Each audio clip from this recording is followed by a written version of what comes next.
Are we ready?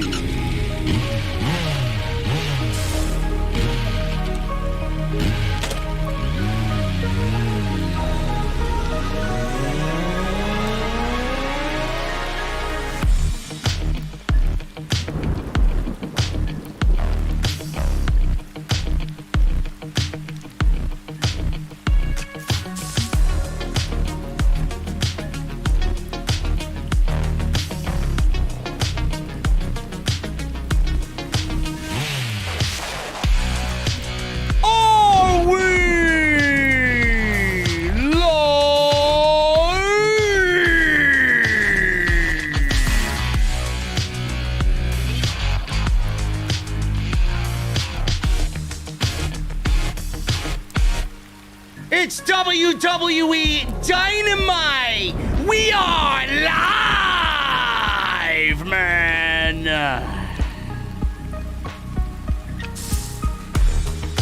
Oh my God, man.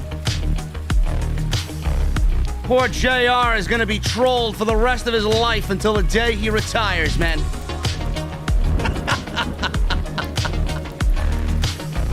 AEW Dynamite tonight, ladies and gentlemen.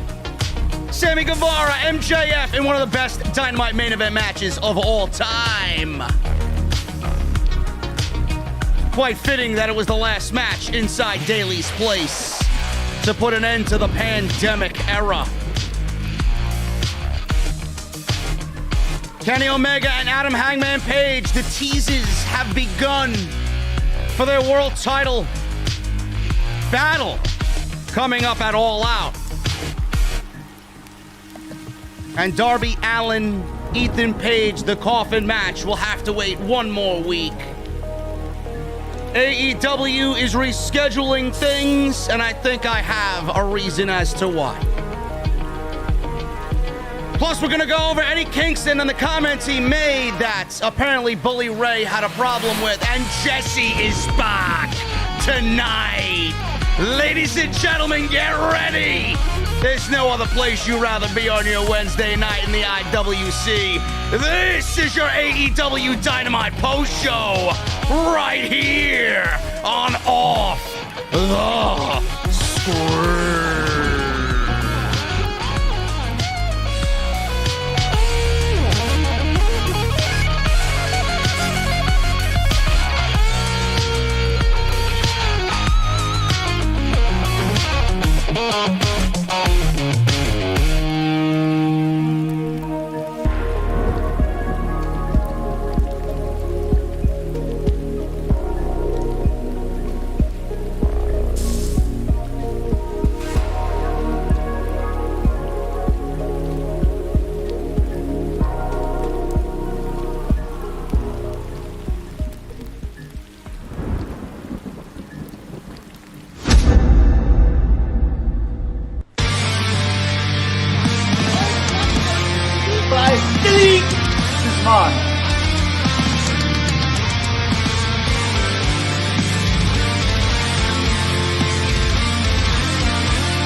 What is going on, guys? Thank you so very much for joining us right here on Off the Script. This is your AEW Dynamite post show for June 30th, 2021. Ladies and gentlemen, I welcome you to the show, and we have Jesse back in attendance here today. What is going on, man? Nothing much. How you feel, man? This guy over here, man. You were a missed individual, bro. Man, I'm seeing, man. Yeah, some people that forget that I'm just a normal dude living a normal life, man.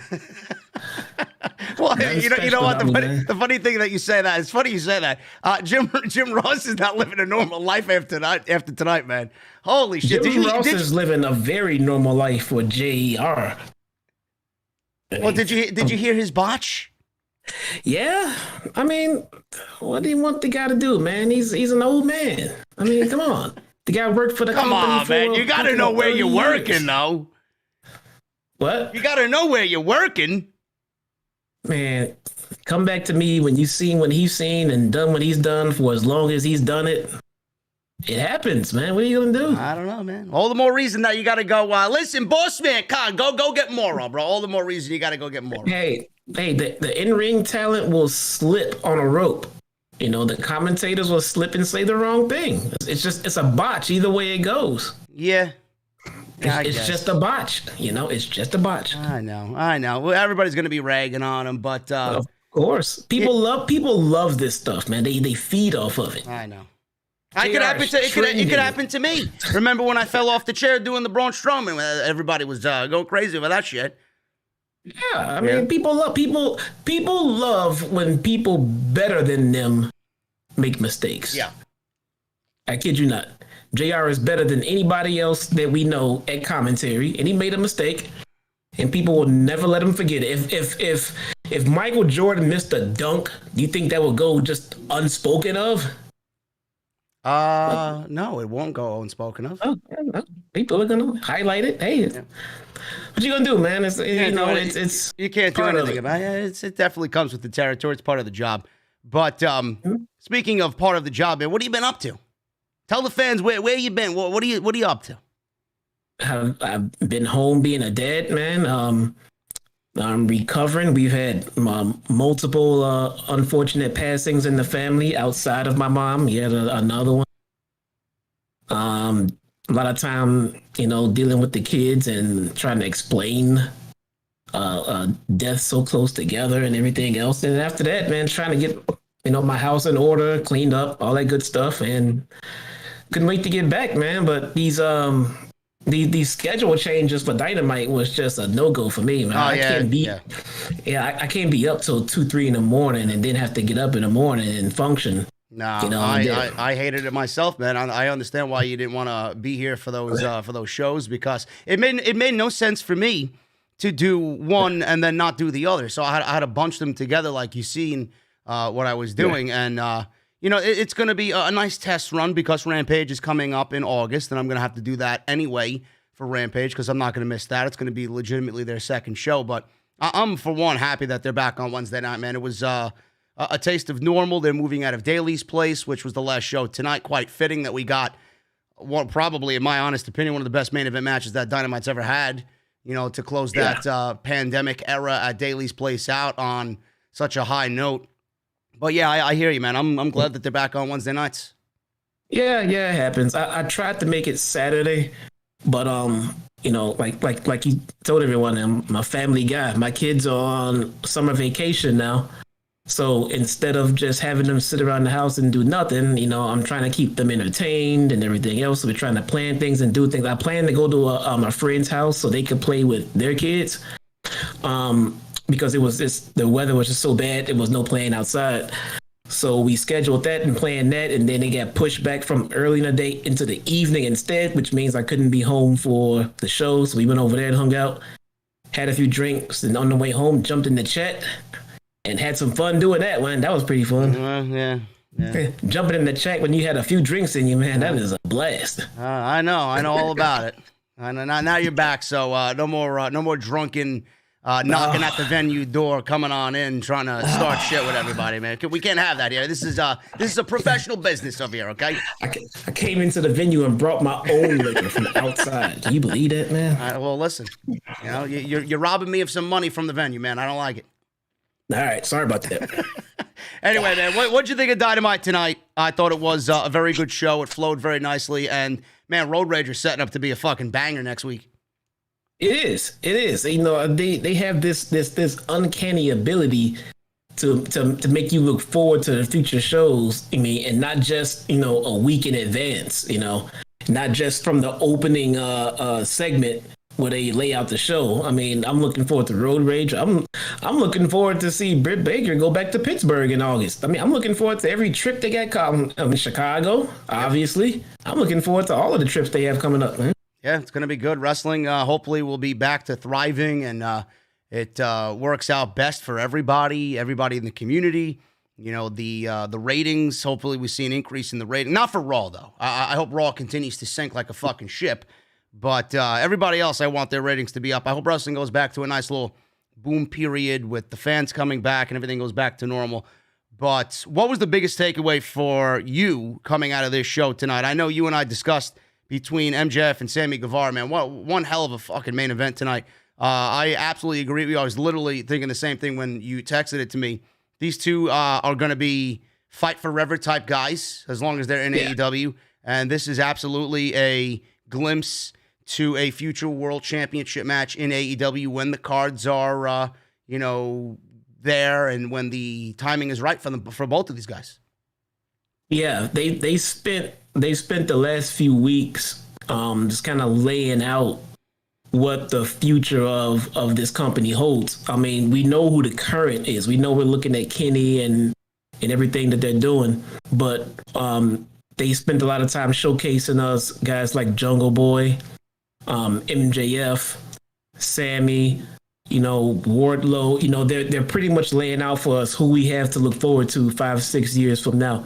We're not going to be looking at Kenny holding a title 5-6 years from now. We're going to be looking at, who knows? Jungle Boy, they said he just turned 24. That guy can be world champion 10 years from now and be at his peak. Yeah. He has there is no ceiling for guys like that right now. MJF, everybody under the sun knows that MJF is the future top heel of business, whole business entirely. So, and guys like Jungle Boy can never be heel. Guys like MJF can never be babyface. That's a feud that can go on forever too. I'm loving it. I can't wait to see where this goes. Yeah, MJF and Sammy really showed everybody. I guess everybody that watches this show knows how good they are, but you put both of them in the ring together, and it was just so fitting for AEW to be in that venue for the last time before they go back on the road. And youth is at the forefront in AEW, which is a great thing to see. We seen it with what you mentioned before, Jungle Boy. We see it with Darby. Everybody, mm-hmm. Tony Khan is pushing the youth, and I think that's what a lot of people are really ragging on WWE for. We don't see any of that. Like you would not see a Jungle Boy or a Sammy Guevara in a main event on your flagship show on the other channel, and that's just the legit truth, and people should not really be upset at that comment. I'm not sniding WWE. It's just the way that they are. They're not built. They're not building for the future for whatever reason, and Tony Khan is. Yeah, no, I agree. I will say this about Eddie's comments. I don't think there was anything wrong with him. Yeah, we'll get into it. I got a whole thing because Bully Ray went off on him today. But if there was one line out of all of that he said that the legends in AEW are respected. Implying that the legends in WWE aren't respected by anyone. That was the only thing that I took out of that someone could have listened to and said, what are you saying about me? What are you saying about me? You say I'm not I'm not respected in this business. Other than that, I didn't have a problem with anything that he said. But other than that, I didn't see anything that anyone should have been taken and running with like that being a problem. No. He didn't say anything. There was nothing that he said that was a problem. But I will say, so if I'm a legend in AEW and WWE, then yeah, I'm sitting here saying, well, what do you say? I'm not respected. That's kind of like bullshit. You know what I'm saying? Yeah. Edge. What do you say? I'm Edge. I'm not respected over here. Yeah, I don't think he was. He obviously didn't mention anybody by name, but I think with all the current situations and it's a meme online. Randy Orton with the Legends show. Every legend that he spoke to that night on Legends Night earlier in January, they're all in AEW now, and then the whole situation with Mickie James and the trash bag. That went viral. So I think it was more when he said those things, it was more about a recent, occurrence in WWE or recent occurrences in WWE. I don't think he really was talking about guys like Edge or guys like John Cena or guys like that. I think the way to look at it is like this. I don't think Eddie Kingston had anything malicious in his intent when he said what he said. Yeah. So if you took something out of it and felt offended by it as a talent or anybody else, my personal belief is you probably took it out of context or the wrong way. That's all. Yeah.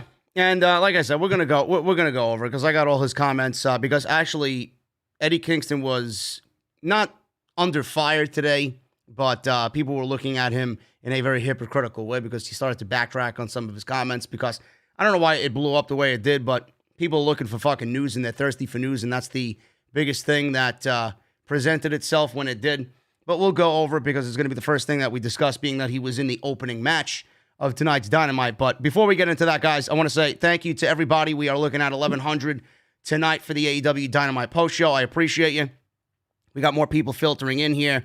Make sure you guys hit that thumbs up. We are looking at 334 likes right now on the live stream. Let's try for 750 is the goal. If we could get as close to that as possible, it would be great. Not only for us here tonight, but the video when it publishes to YouTube after we are all done here this evening. Make sure you guys also hit that subscribe button down below. Turn on the bell for all notifications. If you guys want to get your super chats in, obviously those have already started to come in. So make sure you guys do that. Jesse and I will be hanging out with some cold beverages at the end of the show. As always, make sure you guys follow me on social media at JDfromNY206. You see Jesse's on the screen right there as well. If you guys want to, you can go follow him on Twitter as well. Today's show is sponsored by Dr. Squatch, the final show of the June month. Thank you guys for a great month, man. These months continue to get better and better, and the Braves scored 20 runs against the Mets tonight. That's awesome. I had no idea that was going on, but I see people posting in the chat. Thank you, Will Curry, for the update, bro. Awesome. Now, if they just start winning fucking games, make sure you guys go and check out all the other videos that you might have checked up on the channel. We got all that stuff on the homepage. And like I said, today's show is sponsored by Dr. Squatch, drsquatch.com. Use code SCRIPT at checkout. You're going to save 20% off today. It's a heat wave, man. You got to stay fresh, okay? So I used the cold brew cleanse today, man. I felt great with this ongoing heat wave on the East Coast. Make sure you guys go and get your soaps and your shampoos and everything else that they offer. The best in men's hygiene, man. drsquatch.com. Use code SCRIPT at checkout. Jesse, we got the opening match. We got the Young Bucks tonight. Matt and Nick Jackson coming out looking like 80s porn stars. I did not watch Being the Elite this week. Did that have anything to do with what they were doing on the show, or is this a new thing for both of these guys here tonight? No, it wasn't mentioned. They just, their gimmicks are evolving right now. Brandon Cutler did try to kill. So they're finding inspiration from Ron Jeremy. Yeah, there you go. or Dr. Disrespect, or one of those guys. I don't know. But Matt and Nick Jackson, they are the tag team champions, and this was an eliminator match, by the way, if you guys did not know. They are in this non-title match against Eddie Kingston and Pentagon Jr. And if Eddie and Penta beat the Bucks, then they get here I am. AEW, see? There you go. See? Can't talk shit. AEW Tag Team title shot at the Road Rager they announced it at. But, Jesse, I know WWE does this, and I said WWE mistakenly there because I wanted to transition into what I'm going to talk about here. The outcome of this match was very WWE-esque, and I don't like it, but I'm not going to shit on it like all these other people. I've seen people online saying, oh, well, Penta and Eddie Kingston, they beat the Bucks. Can we stop shitting on WWE now for beating champions on their TV show? And I'm looking at these people online, and I'm always laughing at how much of their stupidity just gets by everybody. It's just ridiculous. It's one thing if it happens once every fucking 12 months. WWE has this shit happen every fucking week. So I'm not going to sit here and shit on this because this is the first time legitimately ever that AEW has beaten their champions on TV that is going to turn into a title match. The only part of this I don't like is that the Bucks were unbeaten for a year and this loss went to Eddie and Penta. That's the only part I don't like. I thought it could have went to a more deserving team, an actual tag team, maybe something with a little bit more significance behind it. But that's the only part I didn't like. Yeah, when you text me and you said, you weren't happy with the result, with the champions losing. I had a lot to say about it, but I didn't feel like, writing all that shit back in the text. But yeah, I didn't mind them taking the L. I mean, I agree with you exactly in the sense of it's just a matter of who to. I don't like the whole ordeal of taking the L so they can get another match. You know, if they were going to take an L, because here's the thing, the Bucks are champions, but they're not meant to be dominant, unbeatable champions. You know, they're not meant to be that. So they can take an L here or there to help put somebody over. Now, they had a match with like Top Flight or something like that. That could have been an instance, or the varsity Blondes. That could have been an L in a non-title match that I wouldn't have mind seeing them take. Not long as it's not, you know, too often. I mean, and by too often, I mean like once a year. But it's okay. That loss will put another team over, and then they can build from that, and then they can get that win back later and be back to being dominant again. But the things that we call tropes in WWE, we hate them because WWE does it too much. It's not the fact of what they do, it's how often they do it. Yeah.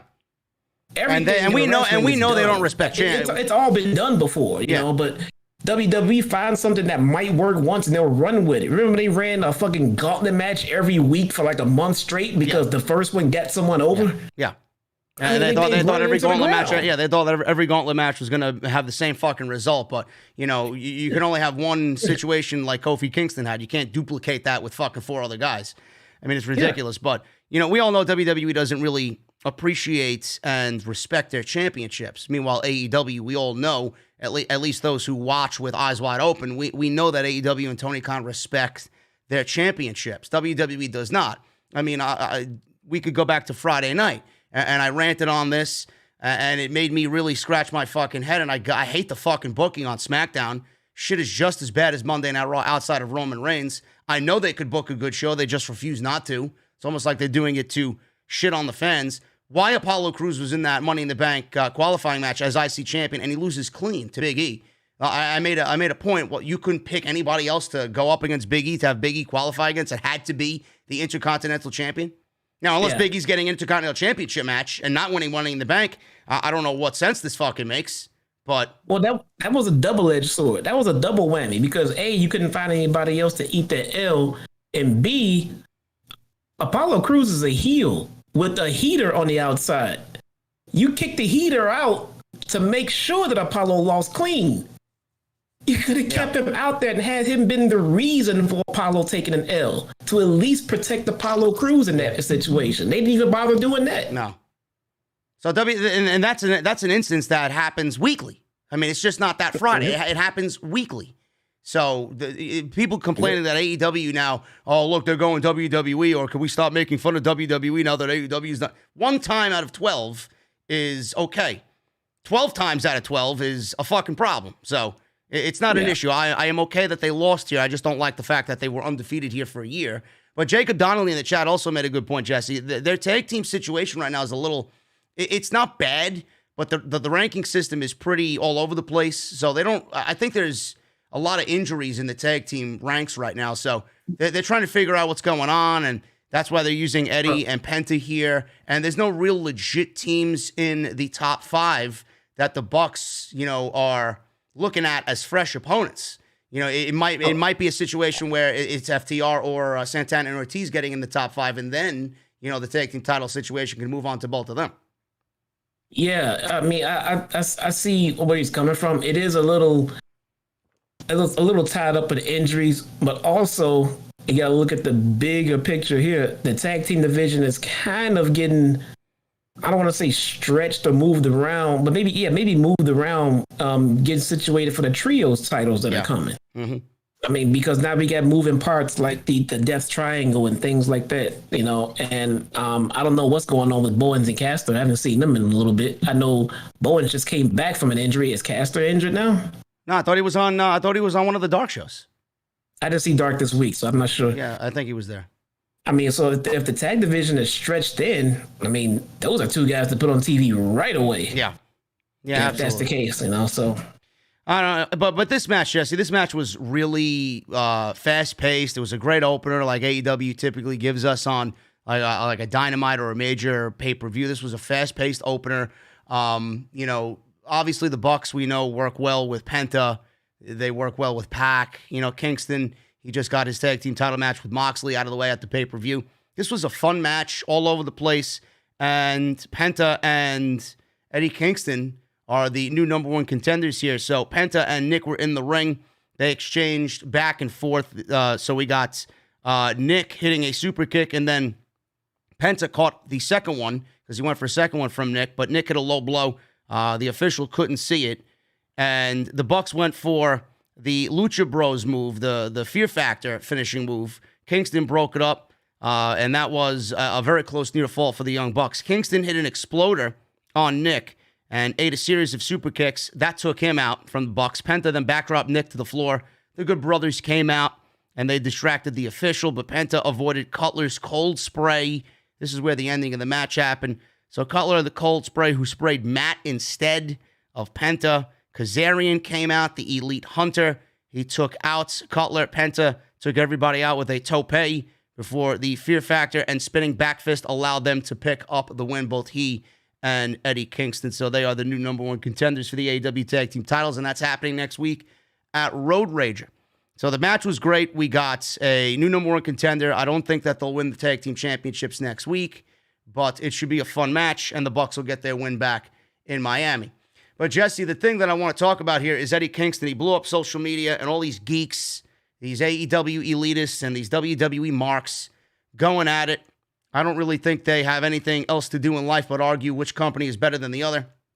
But Kingston was put on blast for taking the easy way out after his promo on WWE. Now, the gist of it is, he was a locker room leader in this promo. He was a cheerleader, pretty much backing up his locker room after such a great match between Jungle Boy and Kenny Omega. He was very happy, that the match got so much traction the way that it did.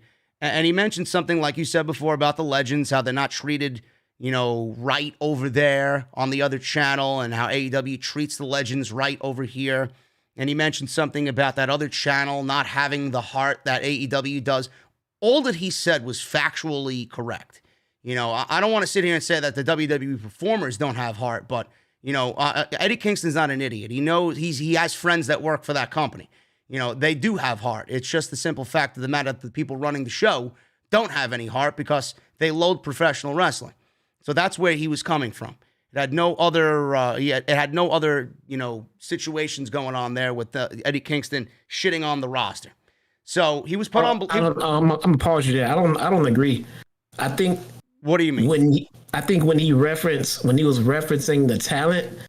I mean, he knows that creative is shitty, but I think he's referencing the people like the talent that will get expired contracts and then stay in WWE for the money, as opposed to coming over to the other side where they might not get as much money, but they'll get to be a professional wrestler the way they want to be. He could have meant that as well, yeah. And I know for a fact, I don't know this because I know people in the company, but I would be a betting man to say that some people backstage who are at an elite level on the WWE roster in the main event scene, I know that they bend over backwards to do what they are asked, and they don't really raise their voices or concern that they're being given sucks, or an outcome doesn't make sense, or this is just bullshit, and they won't raise a fucking voice or concern to anybody, and they'll just bend over backwards. Yes, Vince. Yes, Daddy Vince. Yes, Triple H. They won't say shit.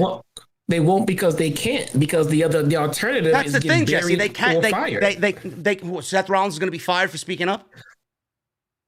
After, you know what, man? I'm not gonna lie. I don't, at Vince's age and the way he's been going lately, I don't think anyone's above being fired, not named Roman Reigns. I mean, depending on what you did. Now, is Seth gonna get fired for saying something minor? No, of course not. Fucking ridiculous. But I mean, like take the Hell in a Cell. Is Seth going to remain on top as a top talent if he opens his mouth the wrong way? Absolutely not. Take the Hell in a Cell match with Bray Wyatt. We all know that ending was one of the worst endings of the modern era. And Rollins probably knew that going in as well, but he said nothing about it and he just let it happen. In that moment, if you're a leader of the locker room, don't you go to somebody and say, Vince, why are we doing yet another Hell in a Cell match ending this way and doing all these theatrics and making it look like a joke? A no contest or a DQ inside a Hell in a Cell, that doesn't make sense. Can we maybe come up with something a little bit better? I doubt Seth Rollins even attempted to say anything like that, and we got what we got. That's what I'm talking about. Even if he did, it was like, thanks for the input. Now we're doing it my way still. So you go out there and do it. It's like, man, Seth didn't say shit? Like, oh, well, I did. No, Vince doesn't fucking listen to anybody except Bruce. What do you want me to do? Oh, man. Anyway, Kingston was all over the place with this. He was put on blast for taking the easy way out. Now, he spoke to WrestleZone. I haven't read WrestleZone or looked at anything on WrestleZone's site in fucking years, but he made it clear that he's not going to bury the locker room that he is a part of. He praised the AEW locker room in that promo for giving their all. Then he circled back around to discussing how competition is good in pro wrestling. He says this, and I quote, "Let's get this question out of the way. Let's all calm down. You think I'm going to go bury the locker room that I work for? No. Plus, I love our locker room. I love AEW. What do you want from me? They are paying me. They're putting me on national television after 20 years come October. Of course, I'm going to rah-rah AEW. Relax. I expect people from the other joint, if they're allowed to mention our names," Kingston said, "they'll probably do the same thing because you know what I mean." Now, I'm going to stop there. He says that WWE would retaliate against him or somebody on that side would say something to him. I don't think that they would. I really don't. I don't think Vince is in the mindset to mention AEW in any way. They're not allowed to. Well, they're not allowed to, but, Triple H has made remarks. He's been open about that as well. He's the fucking COO. So what? If he didn't care, he wouldn't mention it. Think about this. How happy do you think Triple H is that all of his NXT talent gets called up and goes nowhere and gets buried? Bro, this guy's crying into Stephanie's fucking arms tonight because Cross and Bronson Reed are fucking doomed to fail. Well, by the same, theory from before, well, how come nobody said anything? Don't you believe Triple H is saying something? But at the end of it's still going to be Vince's way. So Triple H has said something behind. We know he went to Vince's Thanksgiving Eve and closed the door and said, "Look, dude, what the fuck are you doing to this guy?" Triple H is going to be celebrating with Vince at the 4th of July party at the pool in Greenwich. And he's probably going to pull Vince to the side and be like, "Listen, what are you doing?" And then Vince is going to be like, "Oh, I need Bronson Reed. But you got Keith Lee. I need Bronson Reed. Well, what about Karrion Kross? Where's Scarlett? Where's the end? I need Karrion Kross." And at the end of the conversation, don't answer me back. What he wants to do, And then the next day, people are like, "Well, why is Triple H letting him take all his talent? What the fuck do you want him to do?" We all know Vince is demented and old, and if nobody changes his mind, it's gonna be Vince's idea and Vince's idea only. Yeah, but Triple H probably, you are correct, but Triple H probably knows that it's going to be the same shit over and over again. Why are you taking them and not going to do anything with them? If you're going to take them and fucking make them into the next big thing, that's one thing. But you're going to take them and then fucking take them off TV for 6 months? Like, why'd you take them away from me? Oh, demented bat, dude. I don't know. Same thing with Seth. Oh, why am I going over this fucking guy at Hell in a Cell? People are going to fucking hate me for it. Thanks for the input, Seth. Get your ass out there and win. Okay. You can't go on social media and say, "Guys, I didn't want to win. Vince made me." They work for the devil, dude. And if you don't do what the devil says, they will be sitting in catering. Now, will Seth get fired? No, probably not. But Seth does not have to be booked on top. That's true. Well, I mean, Eddie Kingston went on to continue here. He said, "They want their home team to win. It's just like the NFL or Major League Baseball, man. You want to go with your home team. AEW's my home team. That's my squad. Competition's good. Watch pro wrestling. I don't care. I grew up during the days in the 90s where you had guys in ECW calling out everybody. You had WCW doing everything they could to beat the WWF at the time. They did too. It's good. Competition's good, y'all, because then everybody watches pro wrestling. Then everybody watches it for those who are into it for this. This happens. I'm into it because I love it. I never want it to be anything else. But anyway, I digress because I could keep talking. But for what happened for the after show, let everyone go home happy. People got butthurt and some didn't. Everyone relaxed. Let's love it. Let's love this. Let's relax." So then Bully Ray, he was on Busted Open today, and he stated that Eddie Kingston needs to shut the fuck up and stay in his lane. He says this, and I quote on Busted Open: "Eddie Kingston needs to shut the fuck up and stay in his lane." And his lane is, as an AEW guy speaking about AEW flying the flag for AEW, that I'm completely on board. Tell me why that you were an indie guy for the majority of your career. Now this company took a chance on you and you have learned to love it and everything about it. Now I'm on board, Eddie. But take it easy. But to take the easy way out and knock the WWE, there's no good reason for you to go there.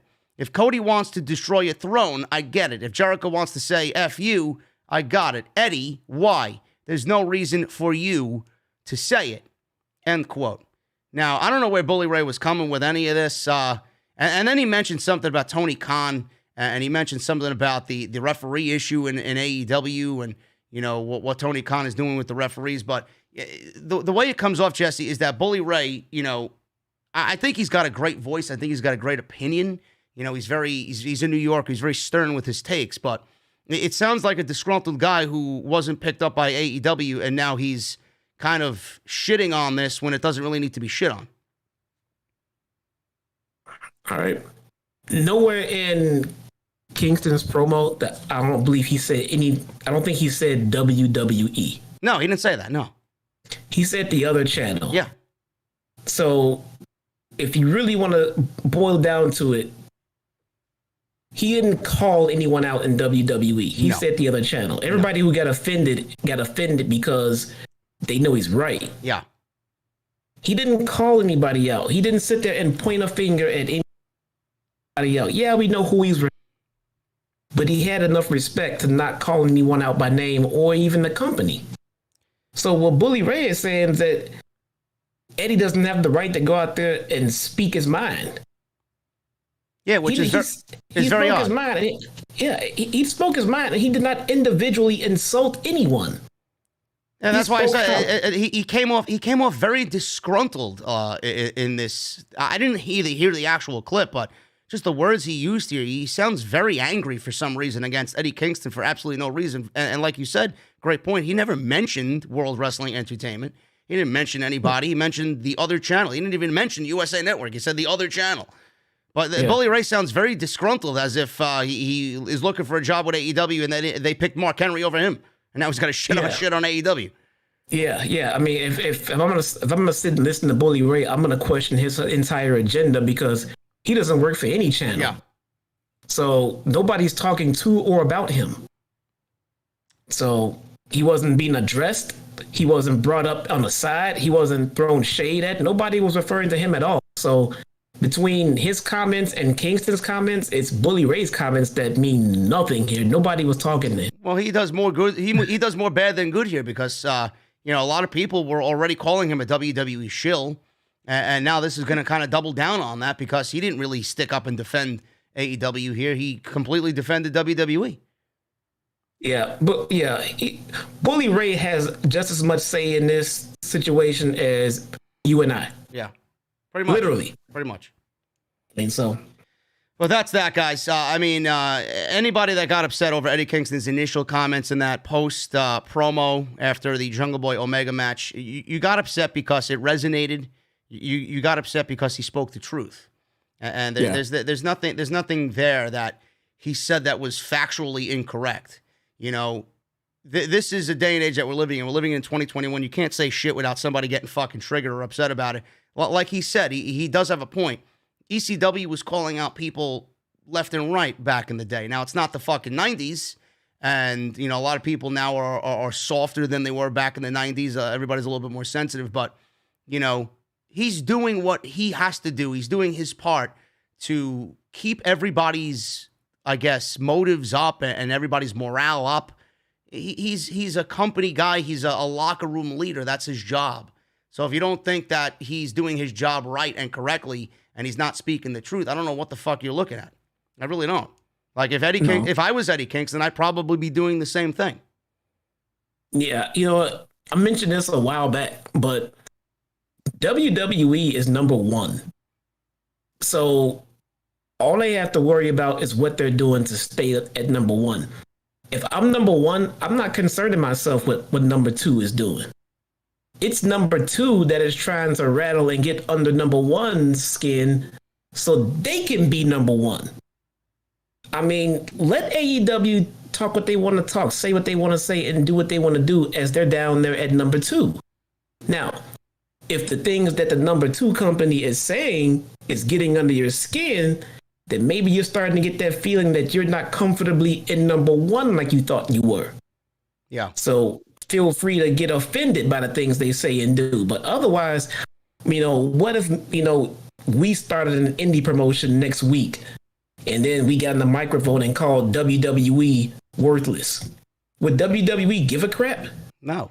No. Who are we compared to them? They are way up there and not paying any attention to the idiots way down there. But they seem to really care about what AEW is saying for some reason. How comfortable are you in one spot right now? Yeah, I mean, I don't fault AEW for mentioning WWE when they can. I mean, it's just the nature of competition. You know, WWE's done way more to AEW to counter program and do this and the AEW effect and all this other shit, more so than AEW has ever done. So if they want to get a cheap shot here and there, you know, WWE's in a state right now where they fucking deserve it. And I'm fully on board with them taking cheap shots because WWE takes cheap shots at us every fucking week. So if Eddie Kingston wants to take a cheap shot at WWE for being soulless and without heart, I'm going to stand by that comment because he's fucking correct. We watch this shit every fucking week for 5 hours and we're mentally fucking drained by the second hour of Monday Night Raw. It's terrible. So if he wants to say that, then... I'm sorry. No, go ahead. But how many Meltzer reports or Alvarez reports or Ross Sapp reports have we heard where a talent's WWE contract was coming to an end and they were going to be a free agent, but they decided to resign and we called them stupid and, you know, just bored and just going for the money instead of taking a chance on themselves, things like that. Maybe those are the people he's referring to. People with, look, I'm not saying everyone who can leave WWE should go to AEW, but there have been some top tier talent like Ricochet, whose contract expired while AEW existed, but didn't want to take a chance on themselves. Mm-hmm. I mean, maybe those are the people he's referring to. Instead of just running over and staying where the big money is, maybe you can take a little bit less money and make a bigger name for yourself, and then you can make that money down the road. They don't want to do that. They just want to sit, make the money, and sit and cater. Those are the people he might be talking about. I would believe that. Absolutely. There's a lot of those guys in the company right now. I don't know who they are, but there's people in that company right now. I mean, look at Drew Gulak. Drew Gulak is a perfect example. Like, why did he have to sign another fucking deal with WWE when he was legitimately a free agent? Like, Sapp and all these guys reported like, oh, Gulak's a free agent, but then the next week, Gulak was signing a what I presume to be a fucking 3-year deal with WWE. Could be 5 years. We don't know. But why did he sign? I mean, he's comfortable. Yeah. Those are the guys I don't really respect. I mean, I don't get it. Maybe they get their other reasons, but to us, if you are signing on to be a pro wrestler and we don't see you on TV doing pro wrestling, we tend to think you made a bad move. Yeah.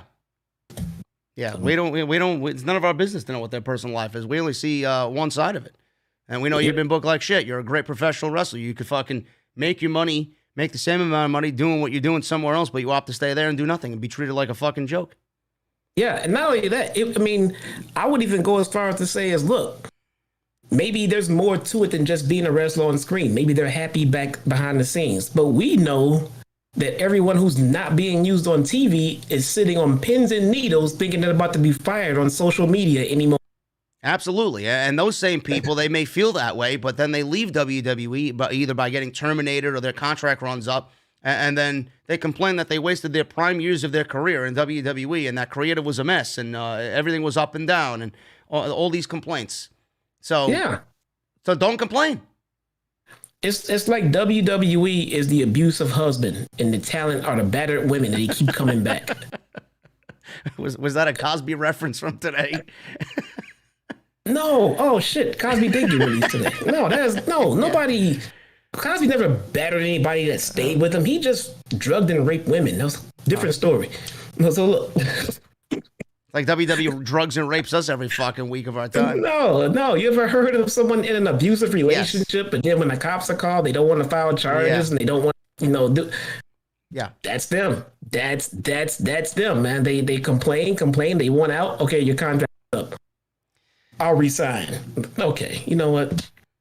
I just don't feel bad for those guys anymore.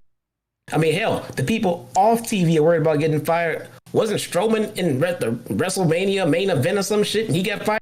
Yep. It doesn't matter. It doesn't matter. Everybody, Sorry. What's up?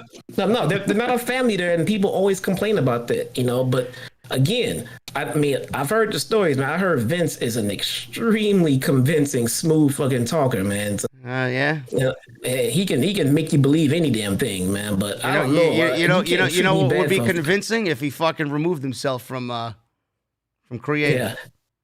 Yeah, no, you can't treat me bad for like 4 or 5 years and then expect me to stick around for another. I mean, look at Moxley, man. I mean, look at that shit. He couldn't stand the way he was treated, and then he left. Yeah. And then they started treating him like he was the piece of shit. They don't want to acknowledge him having his first child. Won't acknowledge any of the great things he's done since he left. Yeah, we'd like to congratulate Renee Paquette for the birth of their new child. Yeah. Who's they? Or did they even mention they? What, you have this kid alone? It was her. Look, she left and had a child on her own. I could even get it if she had her own husband and but we know who her husband is, and you know that we know who her husband is. That was a legit slight. They completely left him out on purpose. Don't worry, but things like that, he don't forget. Yeah. He's not going to forget that. Anyway, we're going to move on from this, but the point that Jesse and I made, I hope you guys understand it. I would not be upset at what Eddie Kingston said. He just, spoke from the heart. He spoke truth. Just look at the current product. It's not that difficult to figure out. Christian Cage and Jungle Boy were backstage. Christian said he was proud of Jungle Boy and that he took Kenny Omega to the brink. He said Jungle Boy's about to be the champion, or he was about to be champion. He did not get it done, but tonight is even just as big of a night because he has the chance to be the first wrestler to get to 50 wins on the AEW roster. Luchasaurus and Marco Stunt appeared, and then they thanked Christian for having Jungle Boys back. And Christian mentioned something about being part dinosaur or something along the lines. I forgot what he said.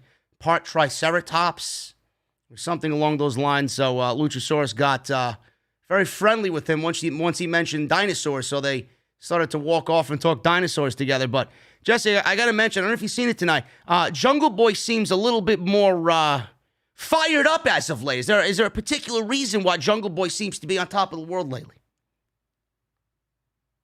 I don't know, man. I don't know. I could think of 10 good reasons. Yeah, I could think of one, too. 10 good reasons. What are you at 10? Man, Anna and Jay, man. He's on top of the world, man. Listen, man. That guy is the lucky son of a bitch, dude. Even Kenny Omega said, "Is this the part where all the geeks come and tell me that there are other things more valuable than winning the world championship?" He even knows, man. Not 10, 99. My bad. I thought she was 10. No, 99. 99 reasons. 99. Oh, yeah, but a bitch ain't one. Well, he's on top of the world right now, and he's got the backing and blessing of Tony Khan, so he's doing his thing. What an awesome couple too, man. That if that sticks, he's talking about a future power couple there, man. Yeah, good for him, man. He's one of the more genuine guys. We were at the post show scrum, and he was so humble with everybody. He was one of the nicest guys that came out. Jungle Boy. It was all over his face, man. He's so appreciative of everybody. So, congrats to him, man. It's great to see somebody that we didn't even know of before this company started, and now look at where he is. It's a great thing to see. She is. My God, man. What a lucky guy. Tony Schiavone interviewed Ethan Page and Scorpio Sky. I don't really get these Schiavone interviews, man. It seems like everybody that interviews with Schiavone just takes the microphone out of his hand and he stands there like a fucking dolt. That's all he does. He just stands there. He's not even really needed. He's just there for, reasons because he's Tony Schiavone. So he yelled at the fans booing him. Jericho was on commentary tonight. He said that it was great to have the fans back. Ethan was talking about busting Darby's head on the independents, and he's shown up in AEW, and he's beating him. He's beating him up here some more. He said the coffin match is meant to cripple Darby mentally. So fans chanted, "We can't hear you." He turned to the camera and vowed to beat Darby. He was yelling at the crowd. He said once he beats Darby, every time he thinks of doing a coffin drop in the future, he'll think of him closing the coffin lid on him, which will put an end to his confidence forever. So Sting comes out, and we seen a video of Darby wearing an Ethan mask, and he was setting a casket on fire with a blowtorch. And Sting rolled a coffin onto the ramp He pulled the sheet that was covering the coffin off. Darby leaps out. He went after Ethan Page. He leapt onto his back. He put him in a sleeper hold. Sky tried to break it up. Sting gave Sky the Scorpion Death Drop. Darby then tore into Ethan's eyes, gouging at them. And then security pulled Darby off of Ethan, who stumbled to the floor. He gasped for breath, and then Darby was obviously getting the best of Ethan here, and Ethan took the coward's way out. He says, no match.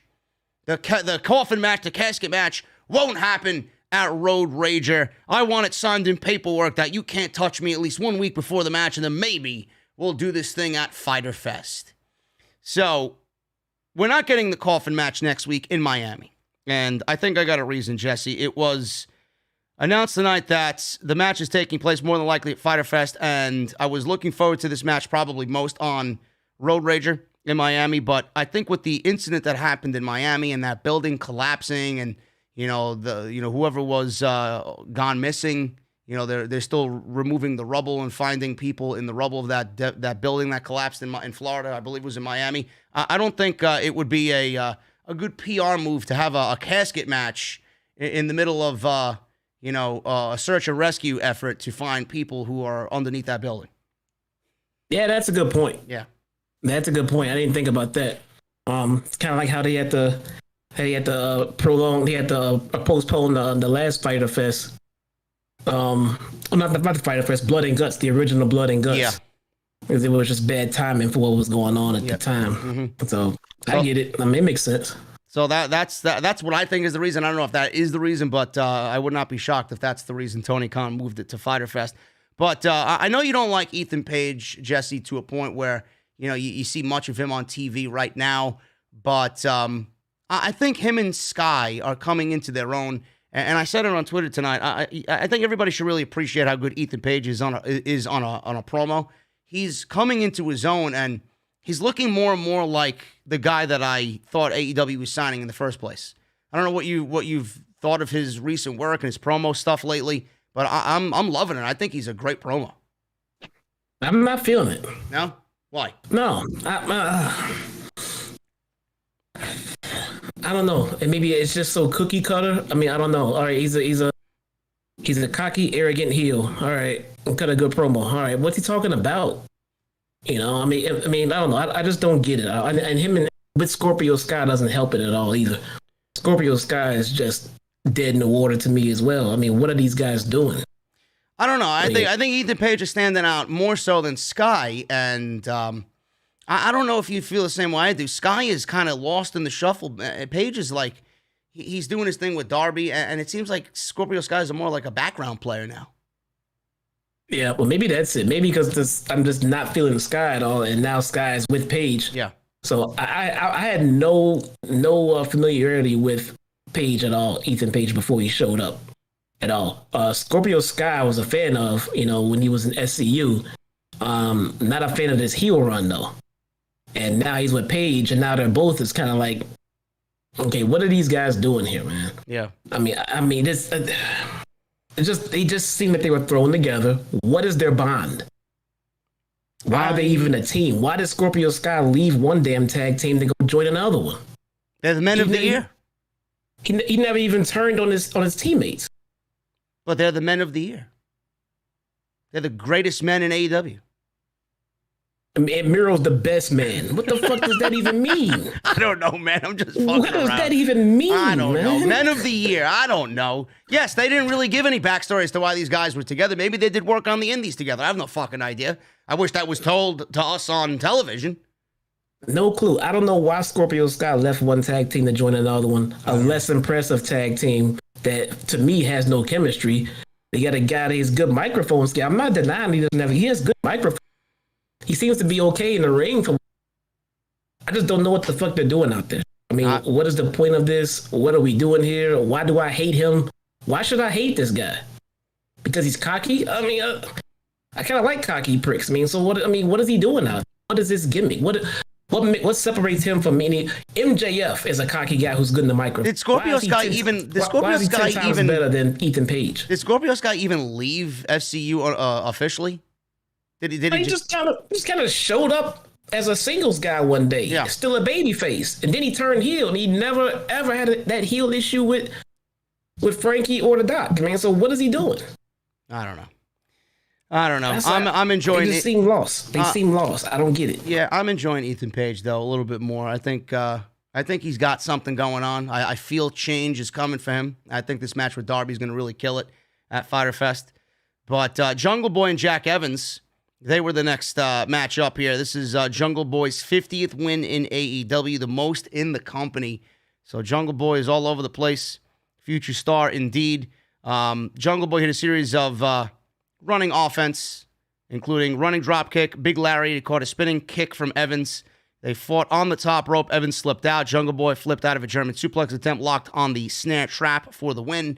Jungle Boy, very impressive tonight, very intense. He's got a lot of motivation behind him for obvious reasons, coming off a great match with Kenny Omega and going public with his relationship to Anna Jay. So he's on top of the world right now, so good for him. After the match, the Hardy family office ran out. Christian and Jurassic Express made the save.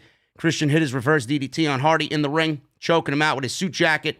Evans tried to get involved, but Christian fought him off as well. Jesse, I am not enjoying this Christian and Matt Hardy thing. In fact, I think this is making Christian a lot worse than what we originally had feared, to be quite honest with you. I'm not really into reliving nostalgia feuds that WWE made famous via the ladder match. I don't care about this at all on AEW television. No, it feels kind of weird right now because, Stevie Wonder can see that they're setting up Christian for a heel turn on Jungle Boy. Yep. So why are we continuing this Matt Hardy thing?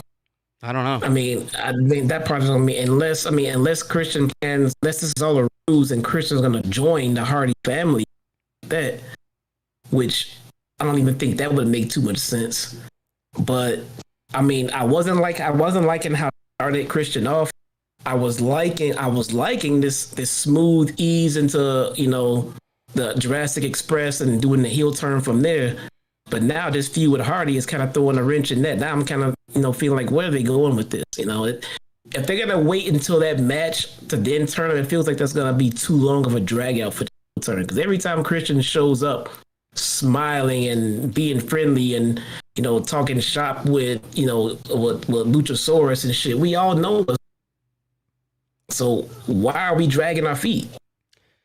What do you think happens here with Christian? I don't know when this Matt Hardy thing is going to happen. Does he get through Hardy and then does Omega have his match with Christian? I feel like that's going to be the natural progression of this, and then Christian is going to obviously fall there. Maybe it'll be on a random episode of Dynamite, maybe one of these special theme shows coming up. And then we get the Christian Cage heel turn after he loses to Omega, and then we get him turning on Jungle Boy and setting up that match for All Out. Is that the natural progression of this thing? He goes through Hardy and then gets his match with Omega. Do you see that happening? No. How do you envision this thing happening? If they really want to get this guy to a championship run, they should probably do it on the heel run instead of a babyface run. So you're thinking wait, have Paige beat Omega and maybe do Christian versus Paige? That would work. That would work better. Look, Christian showing up in a championship match this soon as a babyface seems forced and too much. Do it as a heel, and if you want to say that he shouldn't be and it's forced and this and that, well, he's the heel and you're doing. Yeah, I like that. I like that idea.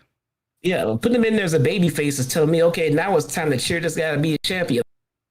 I think he should be there, and put him in there against Hangman. I want to see that match because I want to see Hangman kick his.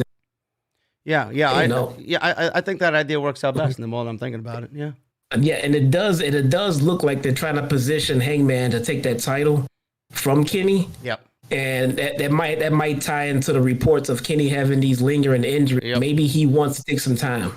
Yeah, I think it probably is best for him to take some time. I don't know how he's going to be. Yeah, he's got one hell of a summer coming up. He's got Sami Callihan, he's got Andrade, and he's got a possible match here with Paige coming up. And the Sami Callihan match may fucking kill him completely. So, Andrade's no fucking pushover either. He's got a rough few months ahead. Now he's flying so high right now as champion and everything else with all of these titles. Maybe instead of a cruise control ending, maybe they're going to crash him. maybe he's going to lose this title, then this title, then this title. And then he goes away and he heals for a little bit. Yeah. Then he can come back as a babyface and reset.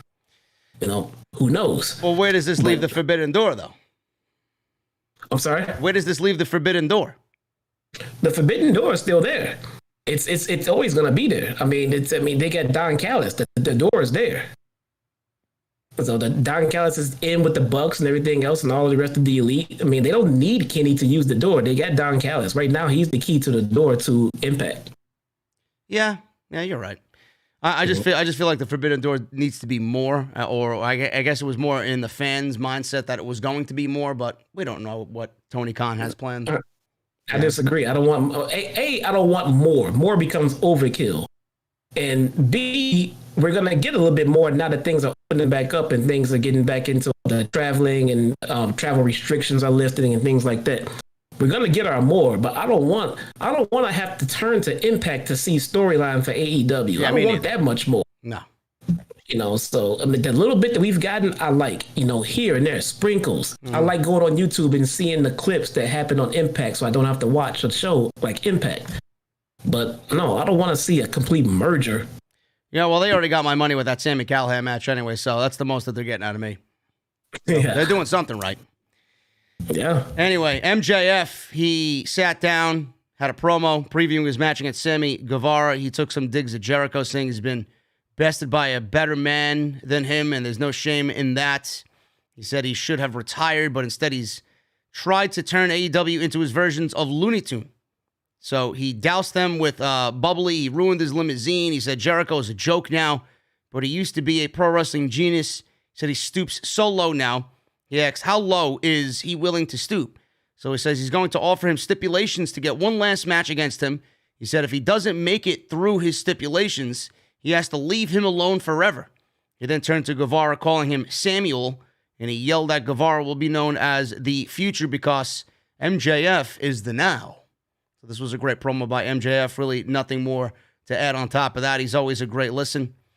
We got Andrade El Idolo, or Andre, as JR says. He's talking about Matt Sydal interrupting him last week. Andrade said he'll make an example of him in Miami, the city of Latinos, the city of sacrifice. He referred to him as Matt something a few times in this promo, and that could probably be something that he could get away with here and make sound cool. Matt something, Andrade, with his cocky prick-like attitude. Spoke in Spanish most of this interview, which I did not mind at all because we got subtitles. And we're getting that match next week. Andrade's AEW in-ring debut against Matt Sydal. I think it's going to be a great match, Jesse. I think that's the right opponent for him. I think their styles are going to gel and mesh very well.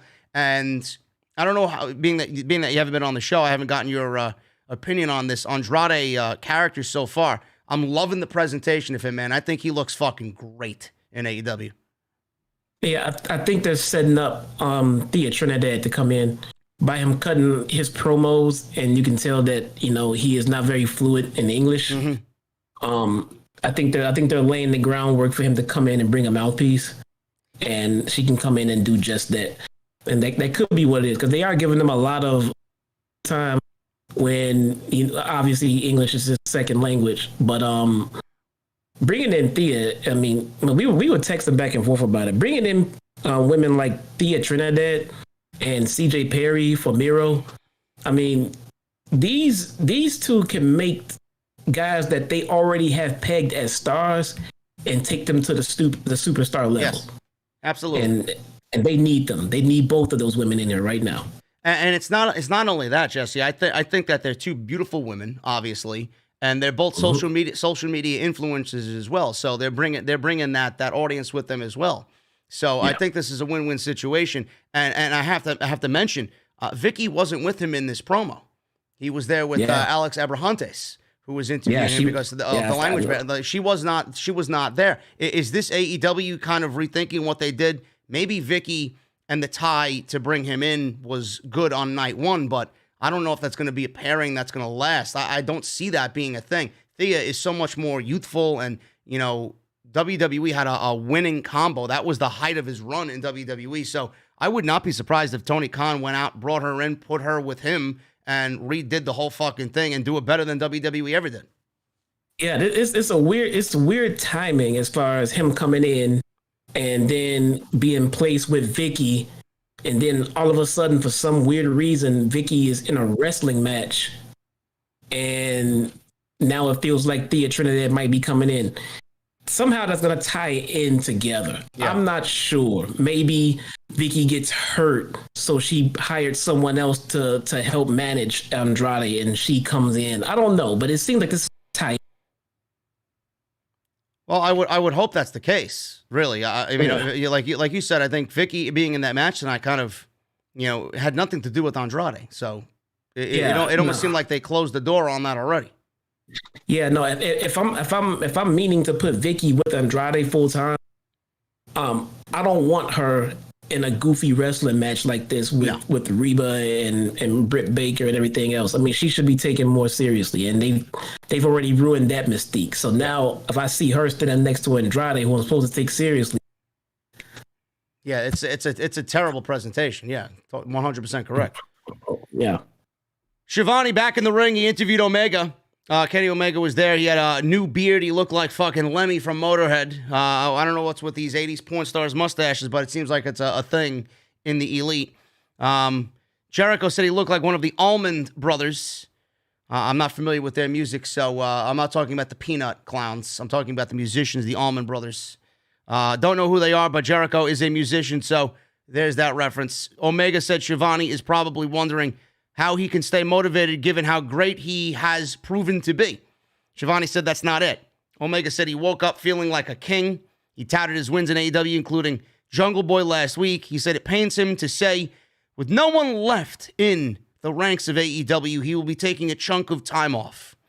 I'm going to stop there, Jesse. When was the last time we heard a world champion say that there is no more competition because he's literally run through everybody? Wasn't that Roman Reigns and Paul Heyman on SmackDown? About a few days ago? Yeah. 3, 4, 5 days ago. And that's what happens when you book your world champions as dominant as you booked Reigns and Omega. There's eventually going to be a time where you have nobody left. Yeah, he's literally starting over. Wasn't Hangman his first challenger? Yeah. He's starting over. He's left everybody. Yeah. So he says it pains him to say that no one's left. He's taking time off. He said he still has belts in other promotions, so they can see him defending elsewhere, but his work in AEW is done. Then he was interrupted by Evil Uno, and the Dark Order walked out with him. Dark Order asked if he really just said he has no challenges. Omega said that is indeed what he said. Omega laughed at number 5 facing him. Who are you going to put against me? Number 5. He won't even last 2 minutes against me. Meanwhile, Jericho on commentary was like, that's not true. Allin Angels at one of the first shows in the pandemic era lasted more than 5 minutes with Kenny Omega. So he wouldn't last 5 minutes with him. Jericho said he lasted over 10 a year ago. Omega told them to turn around and leave because he's not even close to being ranked high enough to face him. Uno said none of them have enough singles wins to go after your title, but they know someone who does. Uno said that someone is a friend of theirs, someone who he used to be good friends with. He said he is the number 1 ranked singles competitor in AEW, and a Hangman chant rang out from the Daily's place. Omega said, if you are actually talking about the person that I think you're talking about, he would not appreciate it for you speaking on his behalf. He said that person doesn't have the guts to face him. He said unless he has another trick up his sleeve, he will bid him adieu. And that was the way it all ended. So, Jesse, the subtle teases for All Out in Chicago with Adam Page and Kenny Omega are being planted already, and I love it. Yeah, if Hangman goes over here, man, they're going to tear the fucking house down. I know. Can you imagine that? Explode.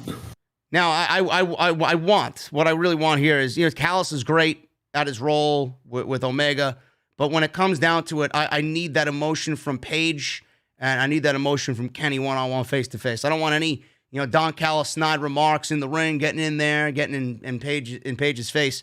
There's a story here that has been brewing for well over a year since they were tag team champions, and it needs to see itself play out the way that it does with real emotion, because this is legitimately, it hasn't been a year straight build, but this is exactly where a lot of us in the podcasting scene have predicted that this was exactly where it was going to go, and now we're getting it, and I think everybody's excited about it.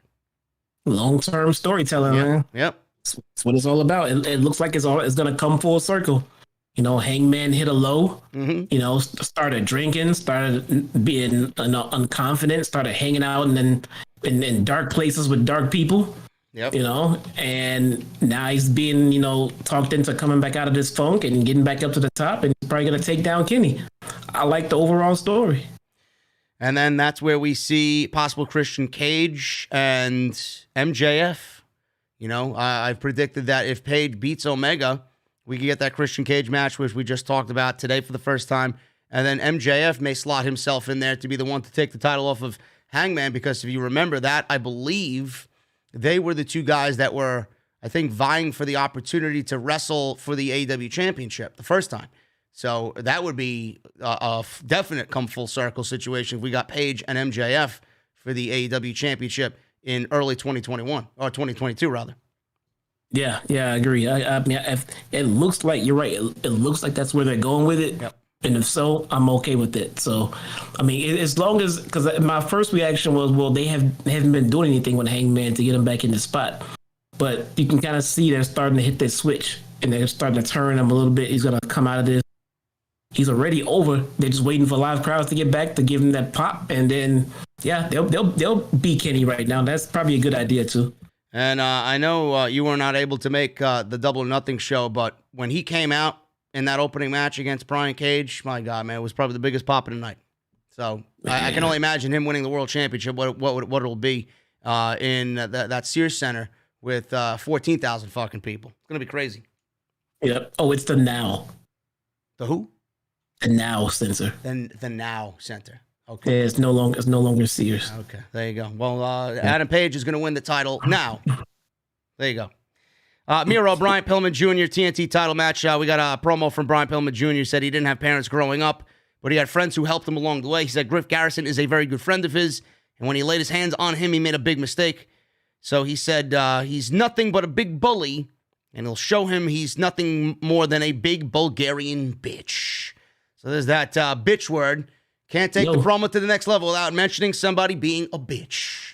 So Brian Pillman, put him in the cell. There you go. Yeah, put him in Hell in a Cell. Miro and Brian Pillman Jr. This was a decent match, relatively short, but you got to keep up on looking at Pillman and how he's progressing. He's had several good TV matches with Griff as the Varsity Blondes. He's had a couple of good singles matches as well. So, he's coming along very nicely as Brian Pillman Jr. And it's tough to, not really cheer, for him after watching the documentary on Dark Side of the Ring. So I think he's found a newfound, I would say, fandom in a lot of people's hearts, so that's a great thing. But Pillman was being mauled here in the beginning stages of this match. He made a comeback. He got a springboard dropkick on Miro. He went after Miro at ringside. He caught a charging Miro in the back with a super kick. And then he was building himself up. He was getting hyped up in front of the crowd. He went for a third super kick, but Miro blocked it, landed his own Machka kick. I'm not sure if he calls that the same thing here, but it was his Machka kick. Miro stomped out Pillman's back. He applied the game over, and then he leaned backwards, bending him backwards. Pillman was pretty much done for here, and that was it. Miro wins the match and retains the TNT Championship.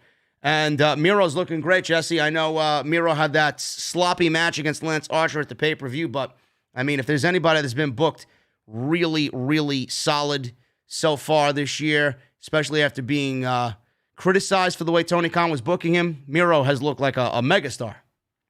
Yeah, I remember saying a while back when he, started to turn, and I was like, I still don't care about what Miro's doing. Okay, I'm getting there now. It seems they're consistent with his booking. He's looking like a killer every week. He's completely separated himself from Penelope and all this other like gaming bullshit. So I'm liking where they're going.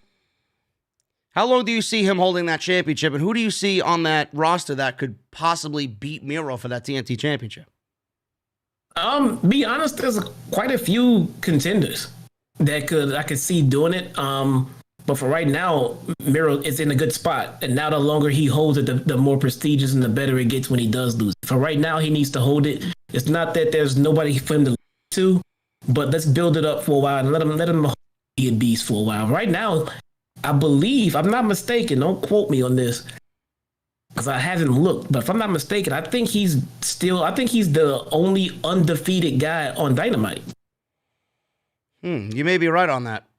If I'm not mistaken, I think he might be the only undefeated singles guy on Dynamite.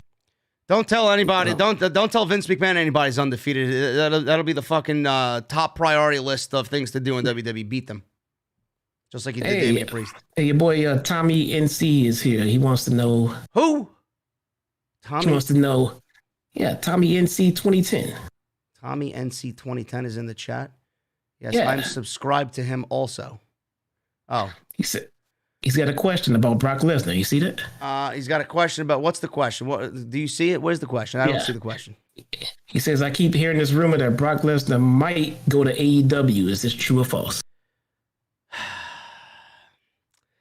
Alex Morvez was about to approach the Dark Order when Adam Page barged in. Come on, guys, really? Brock Lesnar going to AEW? Where are you getting your information from? What am I supposed to do? What am I supposed to do with that question? Yeah, he's not going to AEW. No, never, ever. Him and the Undertaker, man, they'll both be there. Undertaker's gonna be in the casket in Darby's casket match. Oh man. Anyway, Alex Morvez tried to approach the Dark Order about Adam Page or what happened out there, mentioning Adam Page, but Adam Page barged in. And he walked past him very angry. What are you doing? Why are you doing this? He didn't like that they issued a challenge on his behalf, like Omega said. Colt Cabana said, are you afraid of failure? Because you shouldn't be. John Silver said, win or lose, they'll always have his back. And Alex Reynolds put his hands on his shoulders and says, you've waited long enough. This is your time. So there you go. They are all backing Mr. Adam Page here. And then Evil Uno even said, you know, even when I lost my match to Miro, you praised me and my efforts. So they're all rallying behind Adam Page, and more than likely Page is going to wake up and realize, motherfucker, I am the number one contender and I deserve this shot. Right. Yep. Taz. They said Jade Cargill. All right, fine, Jade, but I don't count Jade because she just got. What about Jade Cargill? She's undefeated. Oh, well, that don't count. Yeah, that doesn't count. No. Taz said Ricky Starks in a promo and Brian Cage are not there. He said their rivalry has been toxic for him, Powerhouse Hobbs and Hook. You know what else is toxic? Monday night. He said he didn't say that, but I'm just adding that in there. He said that he's tired of it.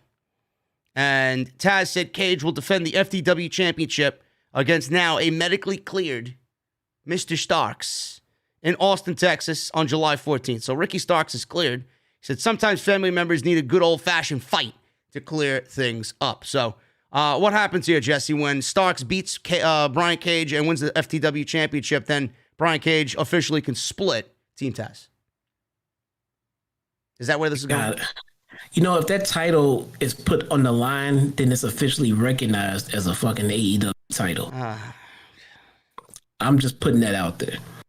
Now, who wins this? I don't know. It looks like Brian Cage is going to be the babyface, so my money's on Cage winning. Your money's on Cage winning. After Ricky Starks comes back from a injury, he's going to lose his first match back? He can't. Well, Cage can't go off and be a babyface and lose to the heel that he left. Because he's dead in the water. Yeah. A heel can come back from a loss much easier than a babyface. Yeah. Especially when you get Team... I mean, if Starks is going to lose, it's because Team Taz did something to make it happen. But if it's a clean match... Cage has to win. If it's some fuckery, then fine. Then Starks can win. Yeah, I agree with you. That probably makes the most sense there. We got the next match coming up here, guys. Women's match. Dr. Britt Baker, DMD. And Rebel defeated Nyla Rose and Vickie Guerrero. Jesse, this was fucking terrible. It was awful. This was awful. It was god awful. I'm kind of pissed that Britt Baker was a part of this. It was the worst thing. I'm actually pissed that Boss Man. I'm pissed at Boss Man Tony Khan for booking this fucking match and making us wait 3 weeks to see this shit. Where I thought there was going to be a surprise here. Yeah, there was nothing to it. There's no surprise. It was built up for 3 weeks. You're right. I can't believe it. Yeah. I've never seen a match of this caliber get built up for that long. Nobody is interested in a Britt Baker Nyla Rose feud. I can't bring myself to fucking care. I know Jesse and I were going back and forth on text about Britt Baker. Yeah. I think. Let's ask the chat. Hold on. Let's ask the chat. Wait a minute. Let me set it up before you ask the fucking chat. Don't set it up. Just ask them. Just flat out. Just ask the question. Everybody in the chat. Okay. Do you consider Britt Baker to be a heel or a babyface right now? Now, Jesse said she's a heel. I think she's a badass babyface, especially with her winning the championship. I think the fans turned her into a babyface. She's going to Pittsburgh. She's going to get the home crowd reaction. I think Britt Baker's a babyface that has heel tendencies. That's my opinion. You can just ask the question without putting the... Well, I asked the question, clown. What are you talking about? Well, now the opinion's going to come in slanted for one way. Just ask the question. Don't put who thought what. I did ask the question. I'm letting them. I'm letting them take over here. You got a couple of heels, tweener. I don't think she's a full-fledged heel. Yeah, I would say she's a tweener. Look, what heel. Oh, look, there's a baby face. Baby heel. Dude, you guys are. What is wrong with you? Name one baby face thing. Name it. Just one. Winning the championship in front of a fucking 5,000 sold out Daly's place. She beat the babyface champion. Okay, and she got cheered for it. Because the babyface champion sucked. I don't know, man. Listen. She disrespects Reba Rebel. I think that's her name. Her name is Reba Rebel. She disrespects her every chance she gets. DMD 316 says, I just whipped your ass. That's who she is, bro. She ran from a fucking hot tag in this tag match tonight. Bro, she's a face with heel tendencies, bro. It's called a heel. She's a face with heel tendencies, man. She's a tweener. No, I think she's been a flat out heel this entire run, but they forced this. All right, so why are they putting her against Nyla Rose? Nyla Rose is a heel, right? Huh? Nyla Rose is a heel, right? Nyla Rose is a heel. So then that would make Britt Baker a babyface, no? No, that makes this a match that they should not have booked. Because it was two heels facing each other. So now because Britt Baker is getting cheered, Rose, Britt Baker's going to play the heel in this feud. Well, I'm sorry, play the baby face in this feud. But she has never been... I can't think of one baby face thing that she has done. Not one. She comes out and like shits on Shivani every week. I cannot think of one. She loves Shivani. What are you talking about? She hugs Shivani. She hugs Shivani? She loves Shivani now. They still hate each other on camera. They're best friends. All right, let's get back to talking about how this match was fucking terrible. Vickie Guerrero should never be in a ring again, ever. If anybody from AEW is watching this, get her out of the ring, effective immediately for the rest of our time watching this show, period, as long as it's on TNT. She does not need to be in the ring. This match didn't need to be made. Nyla Rose, nobody gives a shit about Nyla Rose challenging Britt Baker. I think you're actually doing harm to Britt Baker's beginning stages of her title run by throwing Nyla Rose in there. I get that this may be a way to get Britt to look good and go over the much larger Nyla Rose and the much more dominating Nyla Rose. But nobody, you could book her up as a beast, a monster, a fucking sea creature, whatever.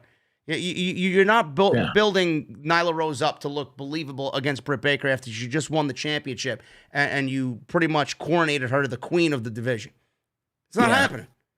Yeah, no, it was such a bad move. I don't know where they're going with this. I don't know if they're trying to turn her baby face, put her in the ring with Jade Cargill. I don't know if they're going that route, but this just seems like it made no sense. The pure fact of booking this feud was already throwing a wrench into her title run. They could have found all kinds of baby faces for Britt Baker to smash. Yeah. Why are they throwing Nyla Rose out there? I don't know.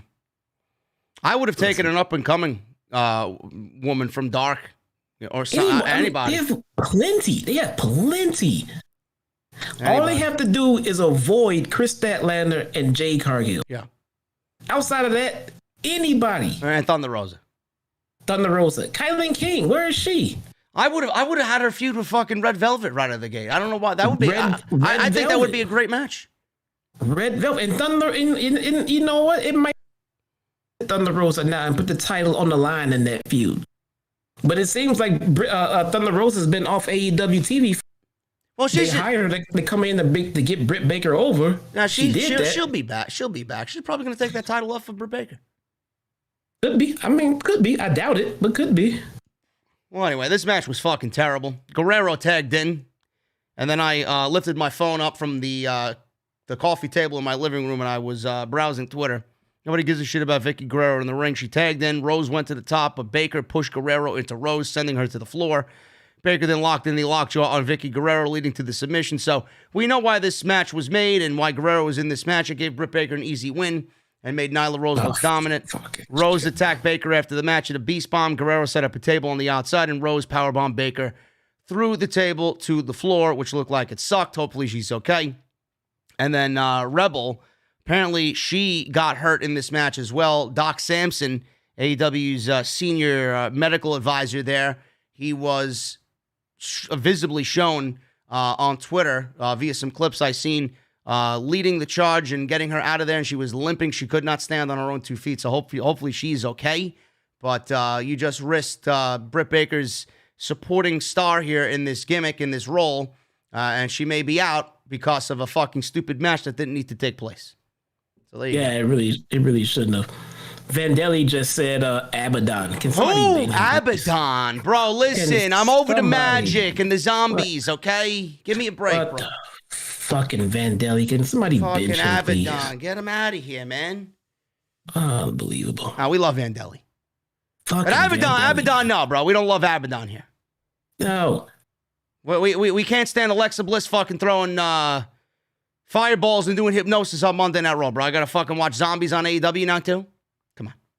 You know, Abaddon's gonna fucking put a restraining order on Vandelli. Every time she posts a pic, I see Vandelli liking, retweeting, following, DMing, and every damn thing else. Bro, listen, if she doesn't hit you up for a date, man, I don't know what's going on. You got to step up your game, bro. Anyway. Fucking Vandelli.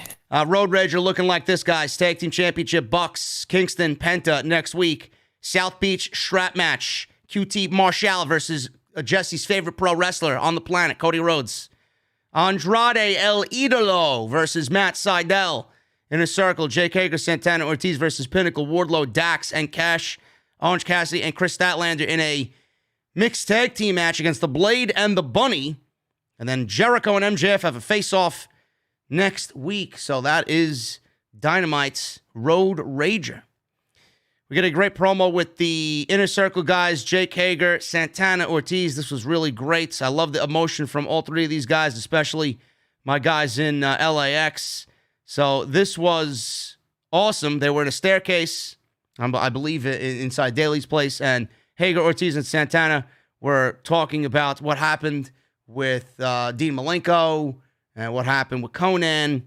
Hager was worked over MJF punching Malenko in the face. Santana said that when they meet in Miami, they better bring all the fight they can. Ortiz said, "Oh, you guys messed up bad." So that's going to be a great match. Anything with LAX here and FTR, man, I'm looking forward to it very, very much. Yeah, I don't get enough FTR on my TV. What the fuck is going on there? No, I don't know, man. I think one of them was hurt. I think Dax was a little banged up. So, yeah, anything to keep them on the mend and get them healthy. So they need to be 100% for that match because I think it's going to be a big deal when they come to New York here in Queens. I think LAX and FTR, I think that's a great spot for that match to happen. Yeah. MJF and Sammy Guevara, guys, this was the main event. Everybody was looking forward to this. AEW did a fantastic job building this up over the last couple of weeks. Sammy did a great job going back and forth with MJF, I should say, on Twitter, building this match up. This is a tale of two guys that I said the same thing about LAX, Santana Ortiz, and FTR last week. As long as they're under the same umbrella, working for the same company, these two guys, just like those four, are going to have Fight Forever written all over them. This is the tale of two guys that are the future of the company. MJF is the now, according to him, but they are the future of the company, being how young they are. And like Jesse and I absolutely agree with each other, this is 100% an AEW World Championship match 5 years from now down the line when it is going to be a little bit more important and these guys are matured and even better than they are now. This is a future AEW program for Tony Khan 5 years from now. It is, and I'm pretty sure that he knows that and sees that, and that's why he. And the same thing with Jungle Boy too. You slot Jungle Boy in between these three guys, and that's it. Oh God, yeah, and that's why they highlighted the fact that this was their first match. Yeah, between Sammy and MJ, because it will be nowhere near the last. And watch how they treat this. I bet you don't see this match 5 times this month. No. Alone, and then leading into the pay-per-view, we see different variations of it. No, they hit it, they touched on it, it was awesome, and my hope is we won't see it for a while. And the next time we see it, there'll be something more at stake. Well, these guys, they got in the ring, and they started to mat wrestle, series of chain wrestling, some cradles. They forced a break with each other, and they became... they separated. They got a little break from each other, stalemate on both ends. So that was great. Nice, cool opening sequence. It was, different than what we have seen with the intensity that they were throwing verbally on social media. But to open the match and, them wanting to prove to each other how better they are over each other, to start the match off with a series of chain wrestling and cradles, I didn't mind it. Normally I would, but I didn't mind it there. So Guevara attacked in the corner. MJF used a distraction to poke Guevara's eyes. Guevara fought back, went for a 630 senton. MJF rolled to the floor. Guevara then chased and back in the ring hit a double springboard cutter for a 2. MJF then swept Guevara's legs on the apron, sent him into the barricade on the floor. Guevara, this is where he hurt his knee. So we go to a commercial break and we come back and we see Guevara do a baseball slide. MJF caught him in the ring skirt. Attacked, typical MJF there. Guevara fought out of a powerbomb, sent MJF back into the ring, and MJF turned a springboard into a powerbomb for a 2. So then they fight on the top rope. Guevara hit a Spanish fly, a Spanish god fly, like Jericho said on commentary. Guevara made a comeback with a clothesline. Enziguri followed with a big kick. Guevara clothesline MJF back to the floor. He did the HBK skinning the cat over the top rope, and then he hit a beautiful tornado dive over the top. And then he hits a destroyer on MJF, which looked beautiful. Goes for a near fall, gets a 2 count. So then we get a leg trap cradle from Guevara. MJF guillotined Guevara over the top rope. He grabbed the chair. He was getting frustrated. Guevara drop kicked the chair into MJF's face, knocking him into the stands. And then this is where things break down. He followed it up, did Sammy, with a top rope senton bomb all the way over the barricade, absolutely destroying MJF in the process. These guys were laid out in front of the fans. This was awesome. So after that big dive, we get Guevara and MJF rolling back into the ring. He went for the 630, but MJF popped up and pushed Guevara down using the ropes. He's kind of playing possum, but he popped right up and knocked Sammy down and crotched him on the top rope. He followed it up with a second rope tombstone, Jesse, and I know you and I thought the same fucking thing because I know you texted me and I was thinking the same thing before you even texted me. Sammy is a damn good fucking actor, man, but if he ain't fucking hurt from that spot, I don't know. He's superhuman. I never want to see a spot like that ever again, man. That is such a tricky fucking spot, man. I don't think you could land any which way on your neck and it would look good. Seriously. Never. The risk that comes with a spot like that, I mean, thank God that he had his head high enough, but good God, man. Like, what MJF really should have did, bro, instead of doing the tombstone, I legit thought he was gonna do something else. I didn't think he was gonna do the tombstone. I legit thought he was gonna do a fucking Bro Derek, a Matt Riddle Bro Derek off the second rope. That's exactly what I thought he was gonna do. I never want to see that spot. That was too scary to watch, man. Yeah, that was awful. A slip up, and that guy's never gonna walk. No. And then he was pointing to his neck, and I don't know if he had a problem or if Sammy's just a damn good fucking seller, but they were stalling, it looked like, after the move. Sammy was pointing to his neck. Now, I thought Sammy was okay because if he wasn't, the referee would have threw up the X. The ref checked on him. Yeah. Sammy pointed to his neck, but then spoke with him, and then the ref backed off like, okay, go ahead. And so I was waiting to see if he was gonna let MJF touch him, and the ref did. So at that point, I knew that Sammy said, okay. Yeah.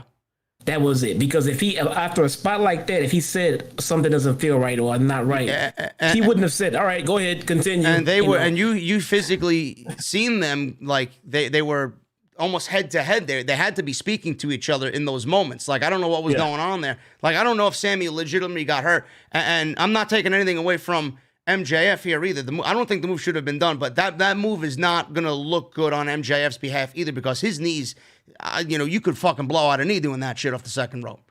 So I don't know why he was even attempted. I thought he hurt his knee at first, but it looks like he was working that too. They were working on the knee too. So the neck was working and the knee was working. Yeah. So I hope that they're both okay. But Sammy was selling his neck. MJF was clutching at his knee. After a lot of back and forth here, MJF eventually made it back to his feet, and Guevara ended up playing possum and rolling up MJF in a cradle for a good near fall. MJF went for his heat seeker. Guevara pushed his way out of it. Sunset flip led to another cradle. Back and forth between these guys. Guevara hit thrust kicks and then the go to sleep. And MJF's foot was on the rope after his GTS. So Guevara went for the 630 again, but MJF begged him off. No, please don't. Guevara hit it anyway. Got a near fall out of it. Shawn Spears walked into frame here with a steel chair. Jericho was on commentary. He got up and they tried to at least stop Shawn Spears from getting in the match. Jericho got up, but then he was attacked by Wardlow, who somehow came from behind him. And this distracted the official while Spears crushed Guevara with a chair shot to the head. MJF just barely crawled over and made the cover. 1, 2, 3, and that's the way Sammy Guevara was beat tonight, with a Shawn Spears chair shot. MJF gets the victory. And at the end of it all, Jesse, I thought this was probably one of the best Dynamite main events of all time. Scary, for sure. But like you said, MJF should not be losing. And this was the right outcome, even though I don't want to see so many fucking interferences. I think this one was justified. It was called for. And it sets up the 6-man tag next week. But MJF can't lose. So Sammy is so over with the fucking fans. I don't even think this loss is going to do anything to him. And it was a great match. Yeah. No, Sammy can take an L right now. I think his path to the main event picture is a little bit longer than MJF's. Yep. So MJF should not be losing right now. They may pull this ticket moment to get in that title picture. So who knows? So he needs to stay strong. But all in all, guys, this was a very good episode of Dynamite. This was a very good main event. More than very good. This was probably one of the best Dynamite main events of the entire year. Excellent stuff between MJF and Sammy Guevara, two future main event guys, showing you what exactly is going to happen with a youthful company in AEW with guys like this 5 years from now. Going to be awesome. And Dynamite was very good tonight. We got Road Rager next week, which is shaping up to be one hell of a show. But I thank you guys for joining us on the podcast side of things. We are going to go over some super chats tonight, man. We got a lot coming in. And Jesse is here. Everybody's celebrating. Everybody's drinking some cold beverages here inside the venue. So we are looking good, guys. So we're going to go over some super chats right now. You can get them on in at any time. And this will be the conclusion of this week's AEW Dynamite post show right here on OTS. If you guys want to follow me on social media at JDfromNY206, that's Twitter and Instagram, hit that subscribe button down below. Turn on the bell for all notifications. Go check out my sponsor for today's show, guys, Dr. Squatch. DrSquatch.com. Use code SCRIPT at checkout. And if you missed any of the other content on the channel, the homepage is where it's at, man. Go and check out the Monday Night Raw review from Monday. There was no NXT review on Tuesday. I am in New Jersey the next 3 days, and I'm just chilling, hanging out with my boy Sean, drinking some craft beer and just relaxing, man. So no NXT yesterday, but I was up to speed on everything, and I'm very disgusted about Bronson Reed already losing the North American Championship, but Vince has requested his services, man. And that's it. He's about to be buried and doomed. It's a Monday Night Raw. It sucks, dude. Awful. I'm telling you what, I'm seriously starting to rethink watching and enjoying NXT. Because I will just care less when Vince decides to go shopping in the fucking PC. Yeah, well, he's there as of tomorrow, man. He's going to be there personally. Fuck, dude. It wouldn't shock me if this is his first trip to the Performance Center. Oh, I guarantee this is his first trip. Because, I mean, we're hearing about this one, so why wouldn't he even heard about I heard that there's extra security. I heard that there are going to be special tryout matches. Main roster talent's going to be there, accompanying Vince McMahon. There may be tryout matches for him personally there. We may see, bro, NXT purged. Another purge. I hate that. Imagine how uncomfortable that comfort family environment in NXT feels. You know how you're amongst friends and family, and now they're all cleaning up their fucking, straightening up this, and everything has to be perfect and getting new because Vince is coming over to watch. Yeah. That fucking sucks, man. Oh, make sure that toilet is spick and span white, man, please. Vince can't take a shit in the performance center if there's a piece of dust on the toilet. No shit. Everybody take their fucking Claritin because Vince doesn't like sneezing or coughing. Fucking bullshit, man. Yair White with a $4.99 super chat. Sorry for being late last week. My grandpa passed away, and your videos always help me out. Thank you, JD, for always speaking the truth. Cheers, Yair. Thank you, man. I send you my thoughts and prayers, brother, for your grandpa passing away. Everybody in the chat, give Yair White some prayer emojis, man. Throw them up in the chat. Thank you for the $4.99, brother. As long as I'm here and I could be an aid to you, man, that's the best comment ever, bro. Absolutely. Michelle Moran with a $2 super chat. Looks like we have Omega vs. Page at the next pay-per-view. Indeed. Raisin Brand 151 with a $20 super chat. Thank you, brother. I caught up with all your videos, JD, and I'm back. The fact that Dynamite's main event tonight had 2 men under 30 that are not even in their prime yet is such a breath of fresh air. This will never be seen in WWE. Yeah, man, their priorities are all fucked up, but Vince apparently wants change. I don't know what this change means. I don't know how good the shows are going to be now with fans back in attendance, but he wants these shows to be of a better quality. With him being back in the Performance Center, or going to the Performance Center, I should say, for the first time, I could see guys like Adam Cole, Bronson Reed, Karrion Kross, Tommaso Ciampa. I could even see Shotzi, Tony Storm get called up. NXT's getting purged, man. NXT is getting purged. I'm not happy about it. No. Ray G with a 1,500 yen donation. Thank you so much, man. Hey, JD and Jesse, love from Japan. So happy to see the future is looking good for wrestling. I'm a cat owner of 3. My question is, how the hell do you do your work with being around these kids? Bro, it's easy, man. I lock the door. I lock the door behind me, man. They don't, they know that I'm working. The thing with my cats is they know when I'm working. They know when I'm doing my thing here. But when they see me shut everything off, or hear me shut everything off, and I go silent, they know I'm done, and then they start crying for me. So they know. They're very good. But you got 3. You lock them out because your fucking cats go into business for themselves when they're in the fucking room. I know. Who wants to look at me when you can look at a cute kid? Pretty much, yeah. Yeah, it's pretty easy. Ray. But thank you for the 1,500 yen, brother.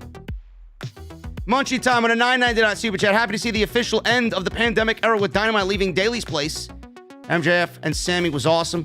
That pile driver looked nasty. Cheers to the OTS family. Thank you, Munchie Time. Appreciate you, man. That pile driver did look fucking terrible. I never want to see it again. We had enough scares this year. The last a few years, actually. Drizzy Drew with a $4.99 super chat. Your thoughts on the Bully Ray Eddie Kingston storyline or story today? How would the WWE locker room receive and take that if AEW is their second destination after WWE? Drizzy, Jesse and I talked extensively about it for about a half an hour of this 2-hour show, man. So all you got to do is rewind it back and listen to it. We did talk about it today, so you probably got that in before we actually started the discussion. Hey, we got a Jim Ross tweet. Oh, yeah, what'd he say?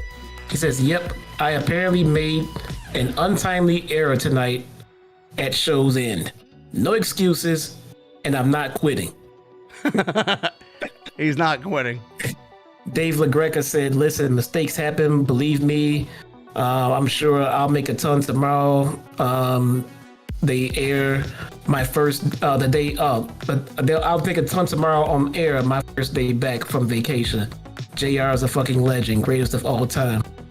Jim Ross replied, thanks, Dave. It's all on me. No excuses. That's so Jim Ross owned up to it. People understand that mistakes happen. It is what it is, man. Now, listen, I'm not perfect. I make mistakes. I stutter here and there over things because of either me being tired or, not having enough energy. I didn't really get much sleep. So, shit happens. Yeah. We're live. As long as you guys enjoy the show and the entertainment that it provides, it's fine. JR made it's a little untimely of a fucking mistake, but especially when they did that beautiful tribute package to Daly's Place and the whole pandemic shows that went on. But it is what it is, man. JR's going to be back. He's going to, suck it up, and he'll be back there next week. Whatever. Like I said, when you're the best at what you do and you make a mistake, people love to point it out. They get kicks out of it. Fine. It's fine. But he's still the best at what he does. He just can't do it every week. That's all right, man. Shit happens, man. I totally agree with you. I watch streamers go muted on their streams for about 10 minutes, and they don't even realize that they're muted. Shit happens. How many Dr. Disrespect streams I watch, and I see him mute himself, and he doesn't even realize it, and then people are fucking blowing up his super chat saying, "Doc, you're muted. It happens. It happens to the best of everybody. So he'll be back. Don't worry. Yeah. Not gonna shit on him. Tony Brown, $4.99 super chat. AEW is very enjoyable. Reminds me of WCW. I enjoyed the wars between WWF, the Four Horsemen. JD, you rule, young man. Hello, Jesse. Says Tony Brown. Hello, it's Tony Brown. Thank you, Tony Brown. I appreciate you, brother. And yes, AEW does have some influence from WCW because of them being on a Time Warner network. Yeah. Brian McCarran with a $4.99 super chat. Hey, JD, just got my tickets to Dynamite. Is it worth going alone? Have you been to shows alone? If so, how was the experience? I haven't been to a show alone in quite some time, man. I remember going to a Monday Night Raw in Atlantic City, New Jersey. It's when John Cena and Edge were feuding. At the time, I went by myself. It was not a fun experience, man. Always go with somebody. Always. But hopefully you have a good time, man. And if you can't, find somebody to go with you. DV Acme with a $10 super chat. Tonight we had appearances or straight up wrestling by Sammy Guevara, MJF, Jungle Boy, Darby Allin, Brian Pillman Jr., Griff Garrison, and Private Party. AEW showing us the future of wrestling. That's what they're doing, bro. But I love the geeks online that say AEW's not building up new stars. Sure. Yes, they are. Sure. DX Trixers with a $5 UK super chat. For all the people that bash JR for a stupid tongue slip, you are a scum. JR is a legend and he deserves all the respect forever. Yes, he does. Thank you, Trixers. Matthew Ryan with a $2 super chat. Should I switch to iPhone? I have a Samsung. I don't know, man. I'm an iPhone guy. Jesse's an Android guy, so. Samsung too. So, you know what? That's not a question you can ask someone and get the answer to what you need. You just have to get the one that suits you. There's nothing wrong with. Are they both perfect? No, but you have to get the right one for your ecosystem and everything else that you have around you electronically. That's all.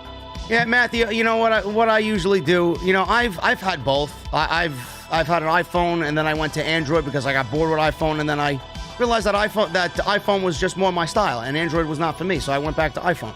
But go to your provider's store or AT&T store, T-Mobile store, whatever, and play around with them. You may find something that is on one that's not on the other that you like more. Yeah, things to think about. What kind of computers you have, what kind of desktops, laptops you have. You might want to match those. If you have a smart home, the TVs in your house. If you have Samsung, very well with the TVs. Apple phones work well with Apple TV. There you go. So you got to get the one that fits your ecosystem. Raisin Brand 151 with a $10 super chat. I agree with Jesse. JR worked with the WWE for a better part of 30 years. Stuff like this happens. Give him a break. I'm sure Tony Khan doesn't. He's not going to do anything, bro. No, they're going to rib him. They're going to give him shit in the back, and then they're going to hang out and drink a beer. Yep. That's it. Reese with a $9.99 super chat. This is your AEW review live on Wrestle Talk. No, bro. Wrestle Talk would never have me on their show. Ever. I put them all to shame. Hey, you know what I was thinking about when you said a few minutes ago how people are saying that AEW is not building up new talent?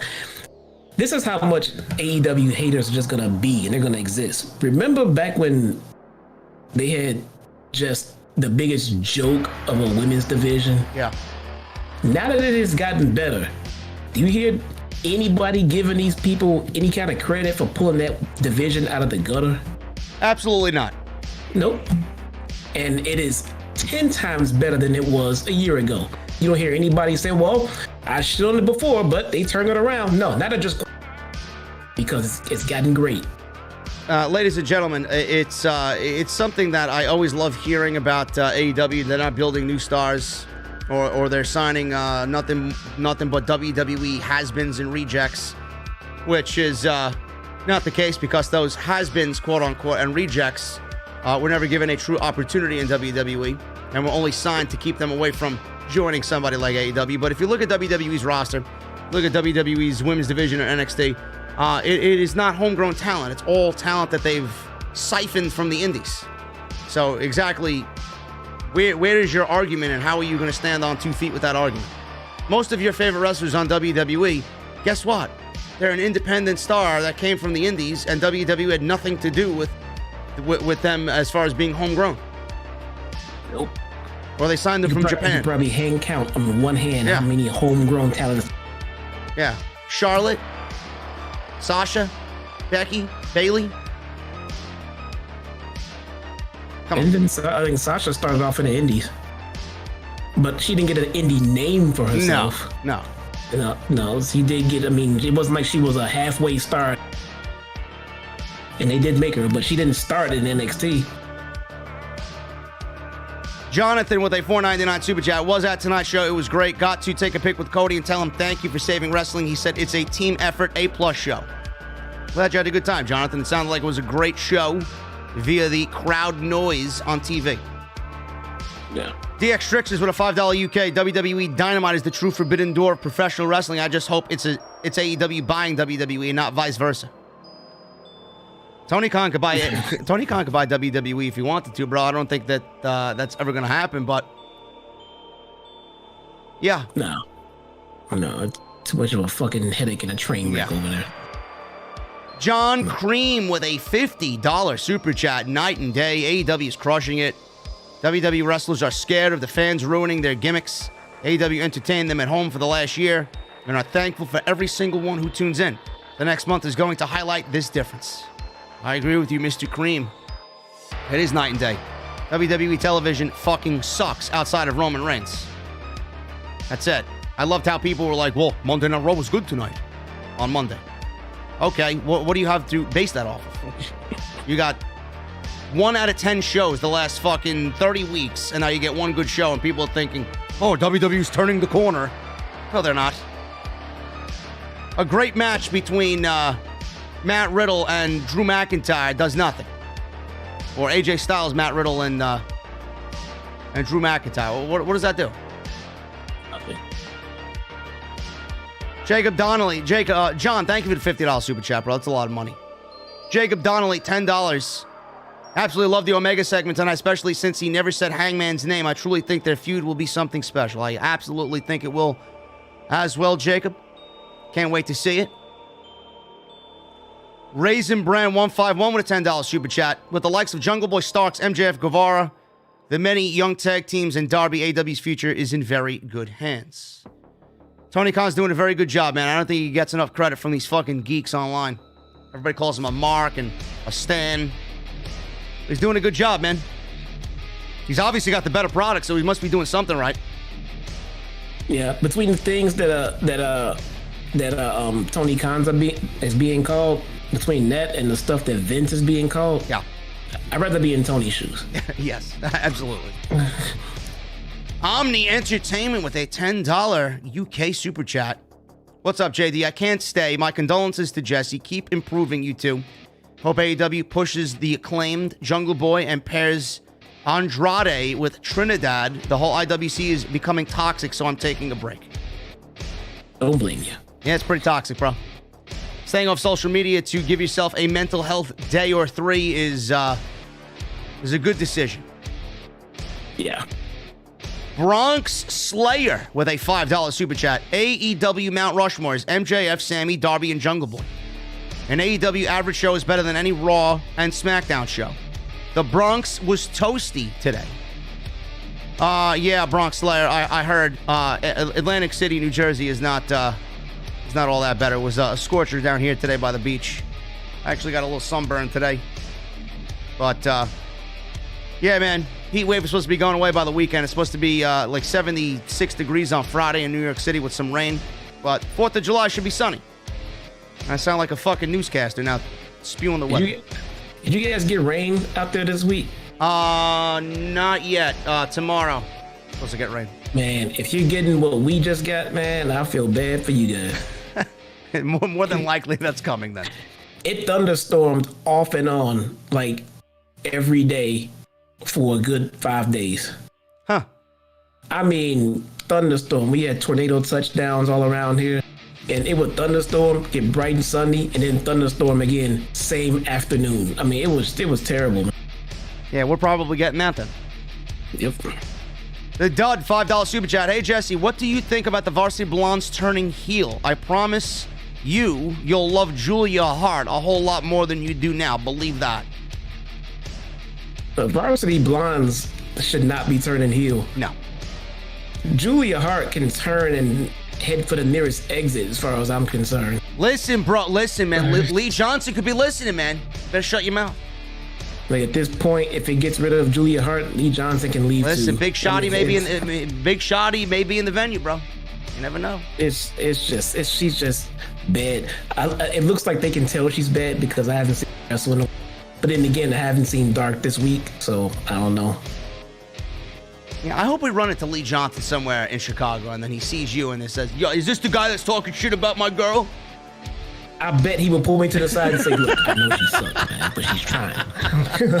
I'm like, okay, she's trying. All right, I give her that. But she sucks. Indigo with a $10 super chat. AJD, Jesse, much respect. Welcome back, Jesse. I'm sorry for your loss. I felt like Bully Ray was lobbying for a job. Eddie was referring to WWE Creative. AEW killed another awesome live stream. Thank you, Indigo. Yes, Bully Ray did come off like he was a fucking simp for WWE, lobbying for a job. We're jealous that Mark Henry got hired by AEW and he didn't. Conan. Everybody got picked up, but except Bully Ray. World of Wrestling with a $5 super chat. Guevara and MJF match was match of the year candidate. I don't know about all that, but it was a great match. They made me feel like I was watching an amazing ECW match. Great stuff by these guys. That's what happens when you get two great professional wrestlers, man. Yeah, I think MJF is criminally underrated in the ring. Yeah, he just knows his shit. He does, man. He gets so much focus on his mic work and his heel work. It just kind of slips by people that he is not just okay in the ring. He's fucking great. You know what I love about him? He's not afraid to take a fucking bump. You know, he looks like the type of guy that would be like, "Oh my God, I can't do that." But he goes in there. He goes in there and he fucking kills himself, man. I love it. He'll do it. You know what else is great? We don't see MJF wrestle every fucking week. No. You don't see that guy wrestle. No. That guy wrestles fucking as much as Roman Reigns does. Yeah. I love it. Reese, $4.99 super chat. JD, how are you going to do these super shows for Rampage and SmackDown, or are you just going to do the same thing you did with NXT and Dynamite? Reese, I'm going to do SmackDown and Rampage in the same podcast. So we're going to have a mini super show. There's no sense in me doing a review for a 1 hour show the next day. I'd rather capitalize on the audience that night because that's when it's hottest. If I wait till the next day, nobody's going to give a shit. I was thinking about it. Maybe this might be a good chance to take one of those shows and instead of doing a review, doing a live watch along for it. Yeah. I know some people. I know Don Tony is doing that, I believe, or was doing that with Dynamite when they were on at 10 o'clock. But I could do that. It's something I'm gonna have to talk to the management team about. I gotta refer to Hoot Media about that. Fucking Hoot Media again? No. Yes. God damn it, dude. Francis Loop with a $10 super chat. Listen to Eddie Kingston's comment. Totally awesome and true. WWE wrestlers are nothing but whiny crybabies. Eddie Kingston said the other channel and not Raw on USA specifically. Yeah, Francis, we covered all that. Jesse and I covered that earlier in the show. You know, I think this is something that got blown out of proportion because people are just looking to start drama and thrive off of whatever heat there is between both companies. I don't know why. Yeah. JP0605 with a $1.99 super chat. AEW, I thought it was WWE Dynamite. Ha. The joke is old already, bro. Sorry to tell you. I don't get why WWE gets so fucking offended, dude. I mean, if it was me, hey, AEW's talking shit about you. Who? I'm doing my show. Who? Yeah. I don't know. Whatever. Francis Loop with 3 $10 super chats. Eddie could have been talking about SmackDown on Fox or Impact on Axis. As far as NXT goes, they have a lot of heart and passion. Anyone can tell who is in it for the money and has no pride in themselves. They take whatever WWE gives them and say nothing. Asuka and Shayna Baszler jobbing out. Piper Niven taking the criticism. At least Vanessa Bourne and Mercedes Martinez said something. The Hardy Family Office is beginning to be my favorite faction in AEW because it is a faction made up of tag teams. They're feuding with the Dark Order and the Best Friends. Love it. Thank you for sharing your opinion, Francis. Yeah, you could easily tell who's in it for the money and who has no pride. It just resonates. NXT talent doesn't make shit, man. No, they're making pennies. So they enjoy wrestling over NXT. Yeah. And just by the comments that you hear, the stories that you read, that most of the talent in NXT doesn't want to get called up to the main roster, which means they don't want the extra pay. They don't want the extra spotlight on them. They'd rather be right where they are making what they're making, because wrestling to them is number one and money's number two. Yeah. Yeah, it is, man. I mean, I don't get it, but I do get it. I mean, you have a passion for it. You want to do what you want to do, and you want to be in WWE. But when it comes to the main roster, there is no way. And you have no say in wanting to stay or go, except if you're Ciampa and you just fucking quit. Yeah. But what happens when Vince gets there and sees somebody like an Io Shirai? What happens when Vince sees Io? I don't know. It's gone. Goodbye. It's gone. She's just dead. Kurt Luttrell with a $4.99 super chat. I hear Scorpio Sky is going to WWE, perhaps NXT soon. Probably why Sky is phoning it in. Where did you hear that? That's bullshit, dude. Come on, man. That's complete bullshit. What is he going to do in NXT that he can't do in AEW? He's going to be seen by a lot less people. Friends. Oh, this guy's going to leave his best friends in life to go to NXT. Yeah, be seen by a lot less people. You got to be fucking kidding me, man. I don't know where you heard that from, Kurt. Please, give me a source, bro. Francis Loop with another $10 super chat. I guess this continues his other one. No one is in the Tag Team Championship picture but being used on TV. No one is disappearing into catering for months with the excuse of creative is nothing for you. Even the bunny is on TV more. I love it. More bunny, but more valet bunny, not actually in-ring bunny. Jaden Gilliam with a $1.99 super chat. Omega against both cages of AEW before Page September 5th. Darius, the official $4.99 super chat. My birthday is in a couple of hours, man. I'll be 22. Shout out to you, JD. Keep up the good work, and welcome back, Jesse. Good to have you back, bro. Happy birthday, Darius. DV Acme, $5 super chat. Britt is a type of heel we haven't seen in ages. The Eddie Guerrero style, funny, lovable heel. There you go. All right, we got a update from Mr. SRS at Fightful. Okay, what is it? For those worried about Rebel, not Reba, we're told that she dislocated her kneecap tonight on Dynamite, but she seems in good spirits. Sending well wishes. Well, as long as it's not a fucking ACL or MCL tear, dislocating a kneecap, I think that could, maybe a month of her on a crutch. She was on a crutch anyway, so back on the crutch.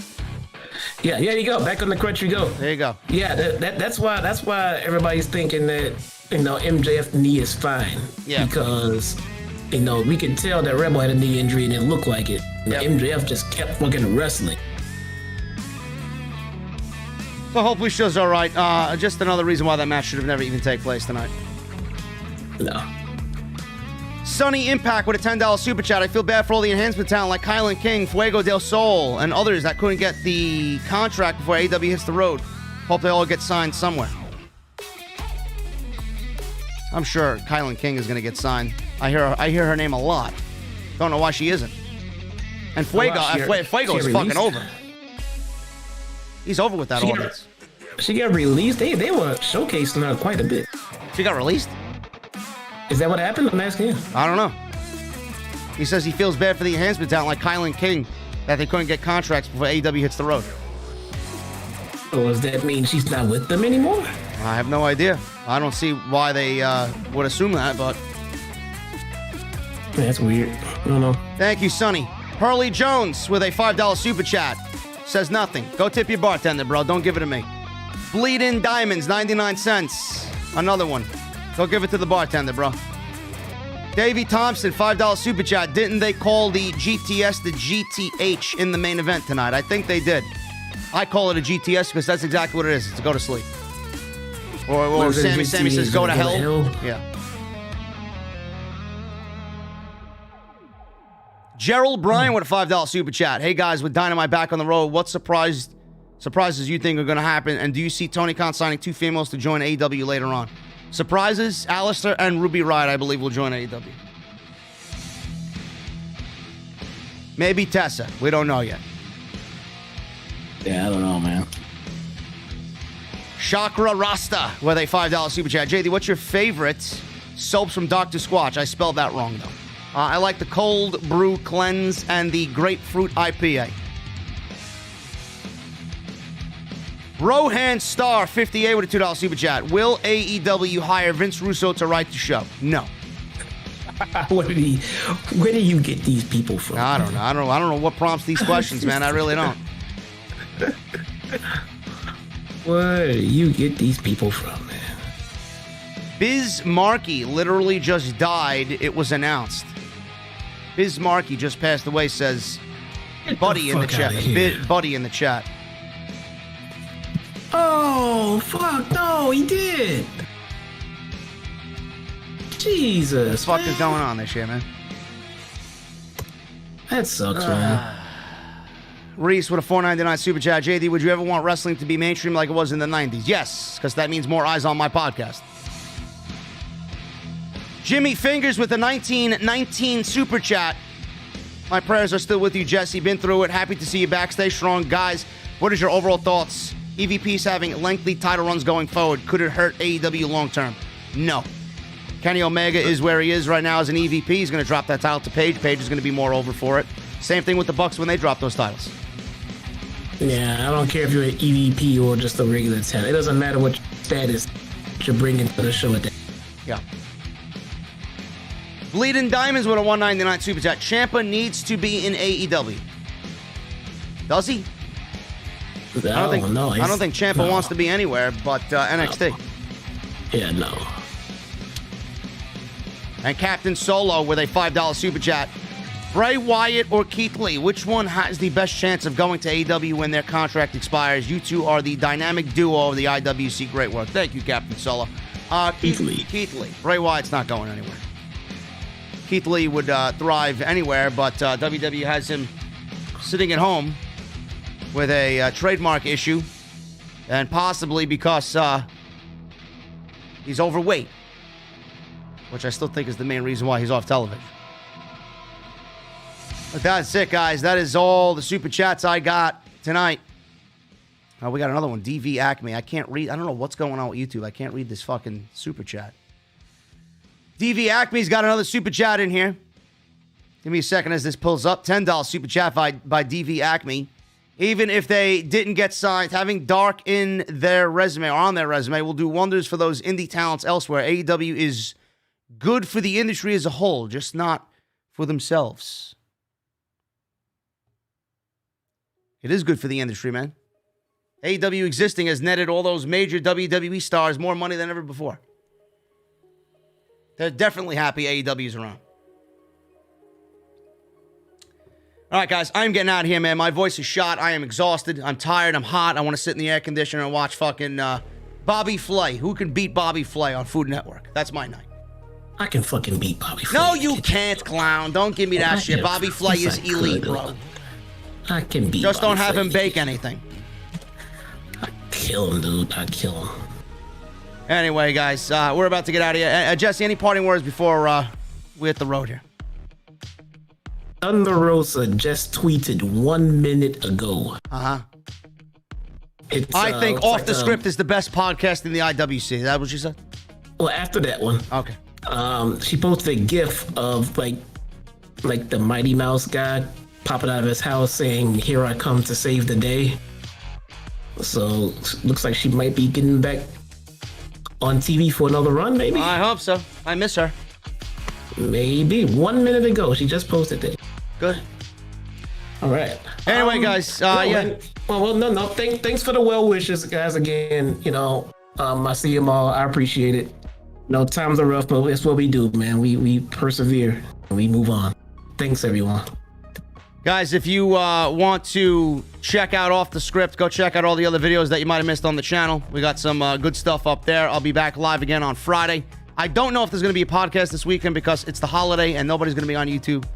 So I got to figure out what's going on. You may get a bunch of extras. I'll see what's going on. There's not really any major substantial news story in the world of wrestling that's going to get everybody to sit down and watch a 2-hour podcast, but I'll see what's going on. But I'll be back live for Friday Night SmackDown on Friday night. And then we'll just take it from there, guys. But thank you all so very much. Follow me on social media at JDfromNY206. That's Twitter and Instagram. Hit that subscribe button down below. Turn on the bell for notifications. Go check out Dr. Squatch. DrSquatch.com. Use code SCRIPT at checkout for 20% off. That's pretty much it, guys. We're about to hit the highway. I got my cold beverage as always, man.